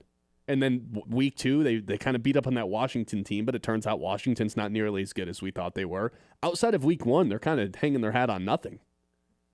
They gave up 40 points to the Cowboys. They lost to the Browns. They barely beat the Bengals. Like, I don't know. I think looking at this, I would take every team in Tier 3 over the Colts. And maybe that's disrespectful, and I'm not giving them the credit. 6-1 team, only loss on the road to a team actually in that Tier 3 in the Rams. But I think I'm taking everyone in Tier 3 over the Colts. So you mentioned nobody's beat, like the Bills or the Colts haven't beaten anybody, but they've beat Denver. So 1 point win. Who have the Bills beaten? The Bills haven't really done anything. I mean, they lost to the Falcons. Yeah. They lost to the Patriots. Beat the Ravens, and also just the pedigree. Like the pedigree's a real thing. You're right. Yeah, the pedigree, the quarterback. Yeah, and that's why it's hard for me to pencil it. Like when I see the Colts, it's like the 4 guys standing with assault rifles, and one of them has a clown mask on. Yeah, the Colts are a clown mask. I think they're a legit regular season team. If they have to go outdoors to Kansas City or Buffalo, that's where things get really tricky. But if they can lock up this 1 seed, this reminds me a lot of, remember that Titans team with Derrick Henry and Mike Vrabel and Ryan Tannehill? Sure. This is very reminiscent of that. They've got the quarterback who's clearly not as good as some of these other playoff teams. In fact, like every other quarterback in the AFC that's going to make the playoffs, I'd imagine most people would probably take them over Daniel Jones despite the success that they're having. But they've got the superstar running back. They've got a defense. I really think like they're going to be 7-1. Like they've got Tennessee at home this week. You see the spread on that too? What is it right now? 14.5. Yeah, that's like they think like this team puts up points. Yeah, like you can't stop them from putting up points this time of year inside. So it's very reminiscent of that Tennessee team to me, and I think it's finally time we got to start respecting the Colts a little bit. The same way around this time we had to start respecting Tennessee a little bit back in 2018. Now, is there an argument that this is maybe one of the worst 1 seeds ever, the same way that Tennessee team was? Perhaps. But if they can lock up that 1 seed and secure home field advantage, I think this is a team that you at least have to talk about as a somewhat serious team. I think I would even have a conversation about Seattle and the Colts right now. They feel fairly similar. Yeah. This Seattle team just they won't stop either. No. That was a team I was very hesitant to be all in on going into the year, but at this point it's like JSN has established himself as one of the 5 best receivers in the NFL. He can't really be stopped. He couldn't be stopped last night. They end up crushing this Texans team that is almost just sad to watch at this point. Yeah, I mean, Seattle, top 10 defense, top 10 offense. I mean, top 3 offense, I would say. Maybe if not the best offense right now in football, according to some metrics. But the same way that you don't believe in the Daniel Jones factor, isn't there a Sam Darnold factor too? It's like, okay, like he was awesome last year until it really mattered, and the Lions were able to kind of make his life hell for 60 minutes when it mattered the most? Yeah, a little bit. I think I see some blue chippers on both sides of the ball for Seattle, though, that I don't necessarily see for Indy. Jonathan Taylor, not a blue chipper to you? He is, if he's going to be healthy the rest of the year. Who else is a blue chipper on the Seattle offense, though? It seems more other than JSN? Yeah, it seems more scheme-oriented yeah. than it is player-oriented. Yeah. Cooper Kupp's kind of past his day. Yeah. Kenneth Walker and Charbonnet, if you have either of those guys in fantasy, you're ready to pull your hair out watching. 2 bums. K9's birthday yesterday, and they're just like, yeah, but we want to give the ball to Charbonnet. Oh, K9's birthday yesterday, and they couldn't give him the ball. That's what. No. Okay. Any league I'm in, the K9 owner, and I'm one of them in one league I'm in, they hate their lives. Uh-huh. It's just miserable. How close are the Bears to this tower? I got to see them beat a real team, too. They haven't beaten anybody. Their wins are, like, bad. We were talking about that yesterday. Their wins are, like, the Panthers, the Saints. Did they beat the Cowboys? No, they beat the Saints, the Commanders, and the Raiders the last 3 weeks, and they beat the Cowboys. That's their 4 straight wins. Like, if they can beat Baltimore next week on Sunday, then yeah, they're going to be in contention. But I wanted to see them beat a real team before they were considered for this. Any gripe with Kansas City being at the top? That's kind of undisputable at this point, right? No. Even with the 4-3 record? I mean, it's all of it together. It's pedigree, it's quarterback, it's coach, it's hot, it's healthy, it's all of it together. I think if I was going to move the Colts down, it's recent win against team in Tier 2, right? Like, it's all of that together. If I was going to move the Colts down, I think the Rams would be the team I wanted to move up right now. Them or Philly. It wouldn't be Buffalo, I'd say that. Okay. I think the NFC is just a lot deeper than the AFC this year. There's like 2.5 teams in the AFC to me that could win the Super Bowl. In Kansas City, Buffalo, I'm just really hesitant to put Indianapolis into that tier. And then the Ravens are just kind of that lurking, sleeping giant where it's like, I don't really know what's going to happen with them. But there's a lot of teams in the NFC that wouldn't surprise me if you were like, hey, this teammate went to the Super Bowl. I think you could throw Seattle into that, the Lions, I guess Green Bay, I don't really see it. The Rams, the Eagles. Like, there's a lot of teams, San Fran's even. There's a lot of teams in the NFC that are going to be truly believing in themselves to get this thing done. Tampa Bay, despite them kind of looking like a mess last night. This is the first time in a long time I think the NFC is just kind of better than the AFC. Is there a chance the Lions can be at the top of this perch? Next 5 weeks for Kansas City is Washington with a healthy Jaden Daniels on Monday night. I don't think Daniels is playing. It's a 9.5-point spread. Oh, really? Yeah. The expectation is that he won't play. Okay, then. Well, that's probably an easy win at home in Kansas City Monday night. And then at Buffalo, they get a bye before they're at Denver, and then they get the Colts, and then they're at Dallas. Like, Kansas City has one of the tougher schedules probably in the NFL the next 5-6 weeks. So do the Lions, though. Yeah. With Washington, Minnesota, Philly. Like, those are the Lions' next 3 after the bye. So there could be a lot of movement. It feels like, and this isn't an original take, heard a lot of people say this, but the NFL is more wide open this year than it has been in a long time.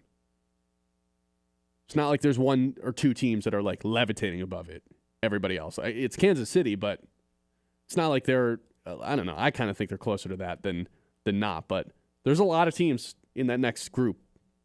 Not according to the pyramid, though. Only 2. All right, 989-837-6125. Yeah, the tower. We'll throw that up right after the show ends on socials for you guys to be able to look at. When we come back, we'll hit the news, do our 2 traditions to close out every show. It's the Ben Bosscher Show here on 100.9 The Mitt. We'll be right back. The Ben Bosscher Show, built by Bresky Siding and Building Repair on 100.9 The Mitt. Hi, I know it's late, but I just had a fender bender, and I wasn't sure who to call. You did the right thing. At Yider Insurance, we're here for you 24/7, day or night, weekday or weekend. You'll always get a real person ready to help. Backed by Auto Owners Insurance. Life doesn't happen on a 9-to-5 schedule, and neither does Yider. With trusted partners like Auto Owners, whether it's a claim, a question about coverage, or just peace of mind, you can count on us anytime you need us. Yider Insurance. Your friends in the insurance business. Always on, always here for you. Since 2007, the Michigan Baseball Foundation has invested over $1.8 million into our communities, supporting over 350 projects across 14 Michigan counties. From restoring Alma Little League fields to creating nature-based classrooms at the Chippewa Nature Center and enhancing accessibility at the middle of the Mitt Miracle Field, MBF is making a real difference. Every ticket to a Great Lakes Loons game helps fund these initiatives. Join us in building a stronger, more vibrant community. Learn more at MichiganBaseballFoundation.org. Into the end zone. The Michigan State Spartans. Touchdown, MSU. Heard right here on the Great Lakes Bay Region's home for sports. Under the lights at Spartan Stadium, MSU hosts the Michigan Wolverines. The 118th all-time matchup. Kickoff Saturday at 7:30, presented by Weiss Equipment. Don't miss a moment of Spartans football on Sports Radio 100.9. Let's give them what they want. Do it. 100.9 The Mitt. We got a game, boys. This week on Sunday Night Football. The Green Bay Packers head to Acrisure Stadium and go head-to-head with the Pittsburgh Steelers. The Aaron Rodgers-led Steelers, they're 4-2. The Pack are 4-1-1. Coverage at 7:30 Sunday night, presented by Ace Hardware, downtown Midland. Don't miss a moment right here on Sports Radio 100.9 The Mitt.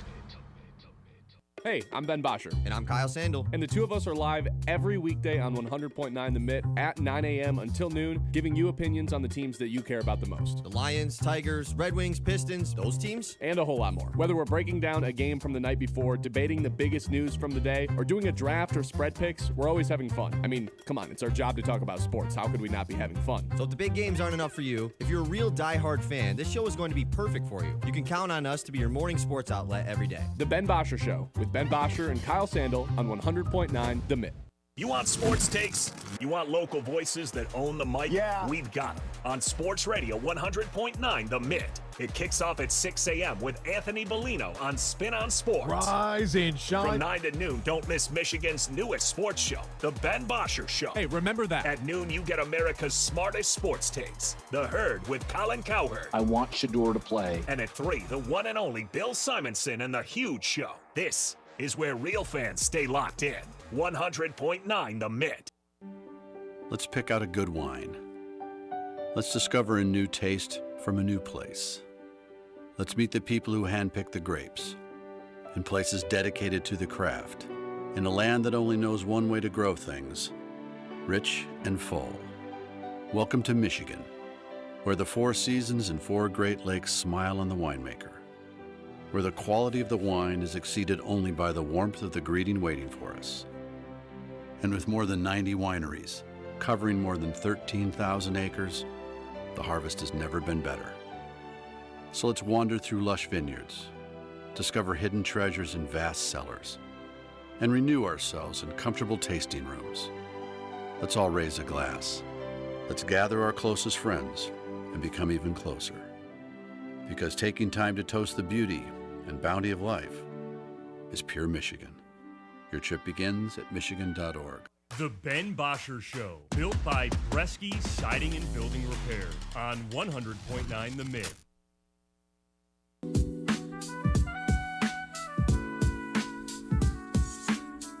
All right, welcome back in. It's the Ben Bosscher Show here on 100.9 The Mitt. Quick little update for everyone. I know we've been kind of teasing this throughout the show, but Brad, we are now 6 subscribers away from number 600. It's nothing to brag about here on episode number 100, but I will say it makes my heart warm when that thing rises up as much as it's done throughout the course of a show like today. So a Victory Tuesday, episode number 100. If we could get that thing up to 600, I think that'd be a pretty big accomplishment for everyone here at the show. We'd appreciate it. So if you haven't subscribed yet on YouTube, go to the page right now. Just search 100.9 The Mitt. Hit that subscribe button. We can get to 600 by the end of the show. 6 more people. If you haven't subscribed yet, come on. We need one of you. 6 of you, really. But if you haven't done it, it takes like 5 seconds. Just hop on the YouTube if you like the show and hit the subscribe button. Go a long way here. All right? Think we can do it? Right. I think it's helping that no one can see your face today. Yeah? Should I take off the hat and sunglasses? The hat, the sunglasses, the mic placement, like you're very hidden today. It's a Victory Tuesday. That's right. Got to stay hidden. All right, Can't show too much. Let us hit the news, if that is all right. Yeah, I mean, in a moment it'll be all right. All right. The Mitt's Morning Catch. All right, Brad, I'll kick us off with the news today. Starting things out, we got the NBA back tonight. Doubleheader on, I believe this is on ESPN, right? Let's go. No, it's on NBC, I think. Oh, it is. NBC's back with NBA coverage. I'm really excited for this because I don't know about you. I think I speak on behalf of most NBA fans. Not a huge fan of the ESPN coverage in the way that it's gone the past couple of seasons. It's a lot of, hey, this guy needs to be better. This guy needs to be better. Not a lot of insight you're getting from the NBA ESPN pregame show. So I'm excited to see what this looks like on NBC and the cast of characters. I think we're maybe supposed to get a Michael Jordan appearance tonight on the pregame show. So we've got Houston with the addition of Kevin Durant going up against the defending champs OKC at 7:30. And then to kick things off, or to end things tonight, we've got the Golden State Warriors and Steph Curry, maybe Jimmy Butler, maybe not Jimmy Butler, going up against the Los Angeles Lakers with Luka Doncic and no LeBron James, unfortunately, who seems like he's going to miss first 4 to 6 weeks of the season with a little, what was the injury? Like sciatica? Sciatica, yes. Well done. Here we go. You gotta pick for either of these games, Mr. Tunney. No, I am way more excited to watch Rockets Thunder, though, which I'm glad is the early game. You see the starting lineup the Rockets are throwing out today? Are they doing the 7-footer linup? Well, yes, with plus Amen Thompson? Yeah, plus Amen. So they're going to start Sengun and Adams today. They've already announced it. I thought that's what was announced a couple days ago. Unless Ime Udoka was trolling of sorts, but he could be. I know that's how they were doing it most of preseason. So for anyone who doesn't know, they're going to roll out Steven Adams at center, who's 6'11". Could be 7 foot, Yeah, sure. Could be 7 foot. Kevin Durant, who's listed as 6'11", who's definitely 7 foot. Okay. They're going to be rolling out Alperen Şengün, who's what is he listed 6'11". at? 6'11", could be 7 foot. You never know. Sure. Jabari Smith, who's listed at 6'11". Mm-hmm. Probably not 7 foot. Okay. And Amen Thompson, who's 6'7", Asar's twin brother. That's right. That is a nuts lineup to me. So I think the tallest starting lineup in NBA history. And I believe Kevin Durant tonight is officially going to be listed as a guard for the first time since he'll have to be. First time since his rookie season, I believe. He's basically the shooting guard. I think there are real defensive questions to be asked about this Rockets team. Although they are very good defensively, I'm supposed to expect that Alperen Şengün is going to be guarding like other 4 men in the league. He's guarding the I know he's not healthy, but it's like he's guarding the Tatums, Tobias. He's guarding not that Tobias is like a big deal, but he's guarding the Paolo Bancheros. Well, they don't have to run this lineup every single game. I think this is just kind of like they're testing it out. I don't anticipate this being like the lineup they close with. I just kind of think this is something they're testing out there, see what other teams do to defend it. Are they too big? Can you be too big?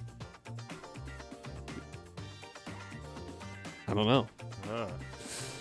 Could be very interesting. And then the Curry battle against Luka tonight. It is what it is. Tomorrow, the Pistons are going to start things out. Their first game is going to be in Chicago against the Bulls. Feels like they're always kind of starting things out with the Bulls, one of the first games of the season. But the Pistons, I know you've got a lot of thoughts about this. Season ticket holder over there. Right. You liked this offseason for the Detroit Pistons, who kick off their season tomorrow. I wasn't as big of a fan of it, but I still think the internal development of Cade Cunningham, who looks like a different type of dude in the preseason, is going to allow the Pistons to have just as good, if not a better season this year, even with no Jaden Ivey for the first month of the season, which, man, the deadline for getting some of these rookie extensions done was yesterday at 6 o'clock. Jaden Ivey, no extension. Jalen Duren, no extension. So big question marks around how the Pistons are going to build their future around Cade Cunningham, because they decided to not lock up either guy from the following draft class. Pistons 3.5-point favorites tomorrow on the road. That's promising. But yeah, apparently Mark Stein reported that Jalen Duren was closer to the neighborhood of 30 M's a year, and they weren't close with Detroit. Would you have given him that? $30 million a year going into a restricted free agency year? No. I like that the team stood pat on that. And it's really hard to do any business with Jaden Ivey right now. Yeah, because, I mean, he's not worth anything close to that, but I'm not mad at him at all for betting on his upside, but now he's hurt again. So just a kind of a very sticky situation for the Pistons and Jaden Ivey, who they just need to see him play to make any sort of decision on him. And if he's not playing, then I don't know how he expects to get any sort of contract extension. So big season for him. I got something for the mid-morning catch here, Benjamin. Sure. What are the odds right now for the World Series? I'm looking at Dodgers 2-1 favorites. That would make sense. Minus plus 200? Yeah. Minus 210 or plus 110? I guess 1-2 favorites, sorry. They're minus 200 to beat Toronto? Yes. Oh, my God. What do you think it would be? I didn't think it'd be quite that bad. I saw it was minus 220 prior to the series ending last night, and I thought it was going to be, okay, it's because there's 3 teams left. One of them's guaranteed to be in the World Series. I don't know. I thought it was minus 1. It's baseball at the end of the day, but... Largest favorites in over 2 decades going into the World Series. Who was the last team? The Yankees? Does it not say? Pause. Yes, the 0-2 Yankees. Yeah. Look, this Toronto team has showed a lot of fight, but this Dodgers team has kind of put an end to every team's life that they've played rather quickly. I know Kyle and a lot of people were concerned about the Dodgers bullpen. It's just not going to be a problem because they're going to decimate everyone right off the rip in all these games. This team's going to go back-to-back. They're going to be the first team since the Yankees to go back-to-back, and it's going to cause there to be no baseball in 27. That's going to be my prediction. Yes, no, on board, off board? I hear you, brother. Okay. You got anything else with the mid-morning catch? Ohio State landing that hoops recruit? Did you guys get into that earlier? No. Who's that? Number 13 recruit in the country, Anthony Thompson, going to Ohio State. Their biggest recruit since the, I would assume, maybe past the Conley Odin years. Odin would have been my guess. When were they? I mean, wasn't that like mid-2000s, though? Yeah, 2008. Yeah, 7. No, it says it's the highest hoops recruit since 2014 for Ohio State. Ohio State won this kid over Indiana, Michigan, Kentucky, North Carolina. Wow. How about this one? Michigan legend Brandon Graham ending his retirement and coming back to join the Philadelphia Eagles. Went out on top. Yeah, went out on top. Wow. Expected to be with the Eagles once again. And they add another piece to that defensive line, which, I told you guys earlier, maybe the Lions have the best defensive line in the NFL. It's the Eagles until proven otherwise. And they get maybe a future Hall of Fame player back added to it. A nice addition for the Lions, or for the Eagles, who lost Darius Smith for midseason retirement and then pulled Brandon Graham out of retirement. Hey, if you missed the second Monday night game because the Lions were still on, Nico Collins left the game with a concussion. So if you're a Nico Collins owner in fantasy football, I would not be expecting to have him at all next week. Unfortunate news there. Evans, we already mentioned it earlier, broken collarbone and more than likely out of the game with a concussion as well. So tough scene for him. Big Nine hockey, 10 games. And that's it. That's all I got. All nice. Right. 989-837-6125. Just throughout that segment, we got some more subscribers, which means, listen up, guys. We're at 599. Oh. If you're not subscribed 100. Yet, be our 600 subscriber. Come on, be our 600. If you're not subscribed, we need you to just do the tiniest favor. Hop on YouTube. It takes 10 seconds. Search 100.9 The Mid and be our 600th subscriber. Would love to have that when we come back from this break. It's the Ben Bosscher Show here on 100.9 The Mitt. Higher Standard Automotive, the name says it all. Honest, reliable auto repair done the right way the first time. Locally owned and operated, serving Midland with expert service and small-town integrity. From oil changes and brake jobs to diagnostics and major repairs, they handle it all with precision and care. ASE certified techs, fair pricing, and commitment to doing things the right way, because your car deserves better than just good enough. Drive with confidence. Choose Higher Standard Automotive. The Ben Bosscher Show, built by Bresky Siding and Building Repair on 100.9 The Mid. It's the Scholar Athlete of the Month, proudly presented by Fisher Companies here on Sports Radio 100.9 The Mid. This month's recipient is Max Stecker from Midland High School. With a 4.6 GPA, Max was a state-ranked discus and shot put thrower and the SVL Blues 2024 Player of the Year in football. Max credits his parents for instilling the work ethic in athletics and academics. Both my parents, my mom was a teacher, so over the summers I'd be doing math packets, everything like that, staying on top of things.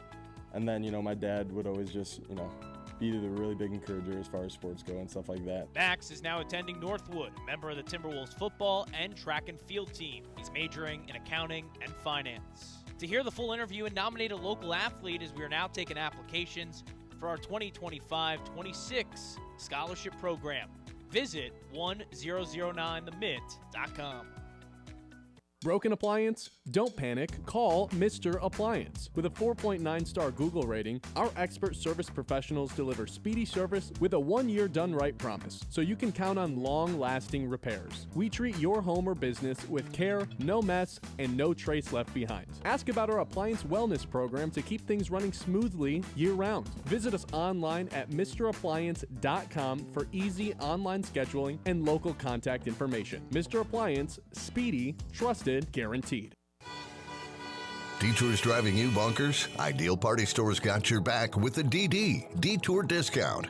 While the Lafayette Bridge is closed, enjoy 10% off select craft beer 6-packs and 10% off 4 bottles of select wine, 750 milliliters or more, with 2 great locations, 908 North Johnson on the east side and 401 Salzburg on the west side. Ideal Party Store makes every detour worth it. Serving Bay City since 1934, we're here to make you the life of the party.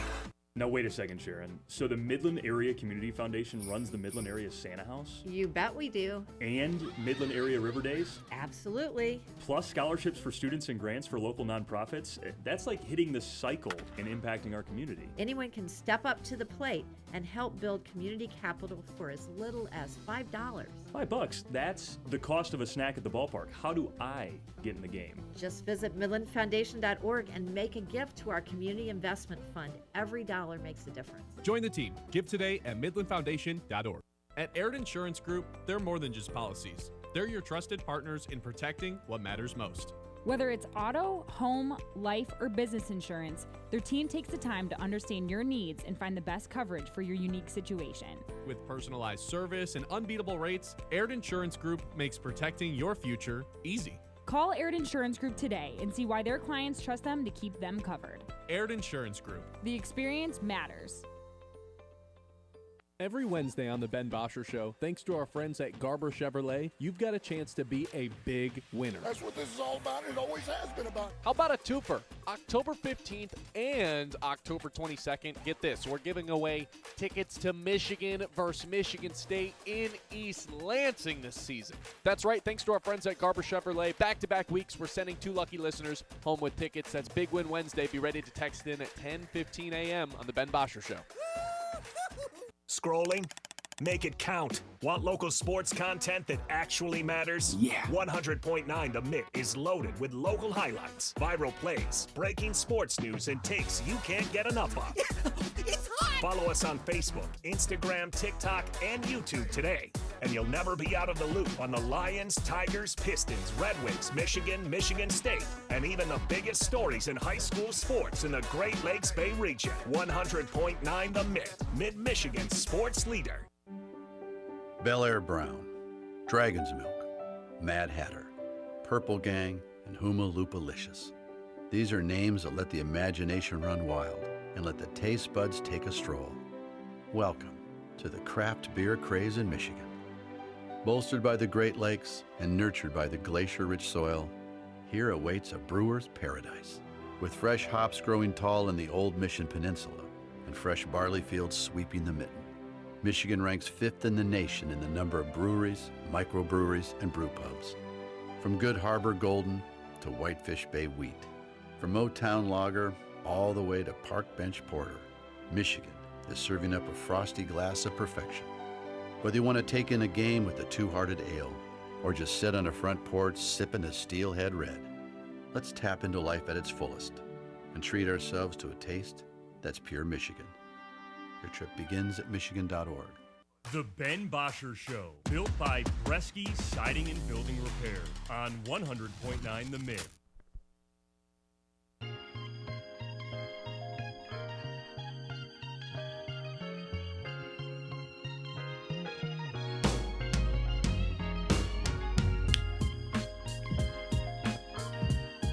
(989-837-6125). Big announcement. Oh! So big I had to say it 3 times. 606 subscribers. We have passed the 600 threshold. That might be a new record for the most we've put up in one day. Something like 20, 19. So appreciate everyone who hit that subscribe button today, or if you were already subscribed. It is awesome to see that number grow. Again, we had 0 subscribers when this show launched 5 months ago. So to see this thing progressively grow has been really cool to watch. And for it to happen, a milestone like that on episode number 100, it's been a fun summer. Yeah! Fun fall. Fun time covering the Lions here. 100! That's right, 100. Great milestone to get to. So appreciate everyone who helped us get there. With that being said, we've got 2 traditions to close out every single show. The first of those is our Lock of the Day. Lock of the Day. You better lock it up. No, you lock it up. You lock it up. Lock it up. Lock it up. All right, lock of the day did not hit yesterday. So, right idea, wrong result. I said these linebackers for Tampa Bay could not cover the running backs or receivers, or running backs or tight ends in the run game because they ranked so low defensively in terms of the EPA against running backs and tight ends. Lavonte David's 35 years old man. And we were kind of right about that, right? He couldn't keep up with Jahmyr Gibbs. That's the reason Jahmyr Gibbs and 82 rushing yards on the day. The problem is we didn't bet on Jahmyr Gibbs. We bet on Sam Laporta because he was hot. So lock of the day did not hit yesterday, unfortunately. With that being said, we're 0-1 on the week. That's all right. Do you have the spreadsheet pulled up, Mr. Tunney? No. Okay. I guess I'll do this off memory then. I believe we're something like 18 units down all time then. You know, honestly, October's been fine to us. September was good to us. We went over a 500 in September. I think we're maybe 1 or 2 units down in October. A lot of room to bounce back. It's just earlier in the summer when we were only betting on baseball. Basically put us in a grave that is very difficult to climb out of. So, still trying to do it. Today, I'm going to the association. It's the bread and butter, man. I think earlier in the summer, right when the show launched, when we were doing NBA Finals bets, that was when it felt like we were peaking as a society, as a show for lock of the day. We were nailing all those. And the association's back. We went a whole offseason. And now the Rockets Thunder, like I said in news, is kicking off the NBA season today. I'm going to take the under in that game, sitting at 227 points. These are potentially two of the best defensive teams in the NBA by the end of the season. The Thunder last year were, in fact, the best defensive team in the NBA, one of the best defensive teams of all time. And I kind of anticipate the Rockets joining that club. Their head coach is a psychopath. Every single one of Ime Udoka's teams that he's coached has always had a defensive identity. Asar Thompson, a potential Defensive Player of the Year candidate, and I say candidate because Wemby is just going to win that award this season. That feels basically inevitable. It was last season when he was averaging 4 blocks a game until he had to exit via the blood clots. So I do think Amen Thompson's maybe the best perimeter defender in the NBA, him and his brother, who happens to play for the Pistons. And look, I just think this is an awesome defensive identity. First game, maybe a little bit of jitters. I think the Rockets might struggle to score the basketball, especially with no Fred VanVleet, as much as we talk about the size of this lineup, the defense. I do think they might struggle to put the ball in the basket, which is an essential part to basketball, especially going up against this Oklahoma City team. So I'm taking the under today in the opening NBA game of the season, Rockets Thunder at under 227.5. Taylor fade, Brad. You like this pick? I know you're not a gambling man, but if you were. I would simply tail this because of the juice. Minus 115. It's not the greatest odds, but it'll do. Sure. It'll do. So you're tailing. All right. That is our lock of the day. Lock of the day. You better lock it up. No, you lock it up. You lock it up. Lock it up. Lock it up. All right. The other tradition we have to close out every show is making sure we know what Colin Cowherd is going to open with. We like to predict what he opens with. So neither of us got a point yesterday. I predicted Bo Nix with that comeback that they had in the fourth quarter. Kyle predicted maybe baseball. I don't exactly remember what it was, but he ended up just opening with the Kansas City Chiefs to nobody's surprise. So points are available to be gotten today. You're pinch hitting for him. I'm up 23-22 on Kyle. Here's a chance for you to do Kyle a favor, and maybe he owes you one after this if you can tie this thing up. I went first yesterday, which means you're going first today. Let's go! I've never gone first before, I don't think. You filled in multiple days in a row, right? Which means you would have gone first one of those days. Potentially. I will. Man, there's really two options here, right? Yeah. So what do I leave you with?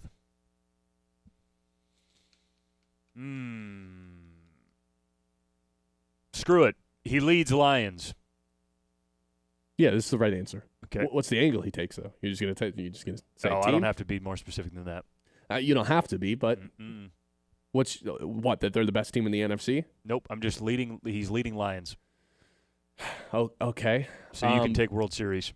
I'm not going to take World Series. Oh. I'm going to take the Seattle Seahawks are a true contender in the NFC with Sam Darnold, and he's going to do the whole bit about it's not about the quarterback, it's about the quarterback, the situation that the quarterback's in. He's going to talk about Clint Kubiak, a guy that we talked about a little bit earlier on, and how the Seattle team is legit. That's his team. That's his hometown team from Seattle. He's always been open about that. So I'll take the Seattle Seahawks being NFC contenders as my guessing Colin Cowherd's open. Did I let Kyle down? No, it's got to be the Lions, because if you are cheating and doing gamesmanship things like I am, you would know he already posted on his podcast a reaction to the Lions game. So I think he's already got some ammo loaded for the chamber when it comes to this open that he's about to have at noon. Colin Cowherd takes over 100.9 the Mitts airwaves here at noon. Cheater. I'm cheating. You had the first pick, and that's what you ended up taking. Yeah, but you said you looked at his podcast already. I don't know about that. It's just called gamesmanship, you know? A lot of players have it. Right. You know, if you're not cheating, you're not trying. I guess. So some people are saying. Mm-hmm. All right, episode number 100, I think it was a success. I mean, it was a Victory Tuesday. It would have been pretty disappointing and a letdown if episode even though 100, Kyle skirted out early, like success on that. I mean, yeah, episode 100. Where are the priorities at? Well, the fact that Kyle skirted out early and there wasn't like any disasters with the streams with you running it, look, that's a success Wait a second. on its own, right? Wait, well, I don't like the tone, but I'll be fine with that. It's a compliment. Nothing happened this time. That was a compliment to you. Okay. I'd say huge success. It would have been real awkward if we were doing episode number 100. I was like, yeah, but the Lions, they lost to the Bucs last night. Baker ran all over the place. That's not what happened. Calvin Shepard had performance of the year for coordinators. Troy Aikman said it was the best performance he's ever seen in his life. So take that with a grain of salt. Appreciate everyone for tuning in. Appreciate all of our new subscribers today. It was awesome to see that number climb all the way up to 606, especially knowing it was at 0 a couple months ago when we launched this show. So thank you personally from the bottom of my heart to every single one of our listeners out there. All right, guys, we will catch you tomorrow, 9 o'clock. Don't forget, be there, be square. See you guys later. The Ben Bosscher Show, built by Bresky Building Repair on 100.9 The Mid. Do we have any spray paint? Why? I need lots of paint. I'm going to paint the house. I don't think so. But it looks bad.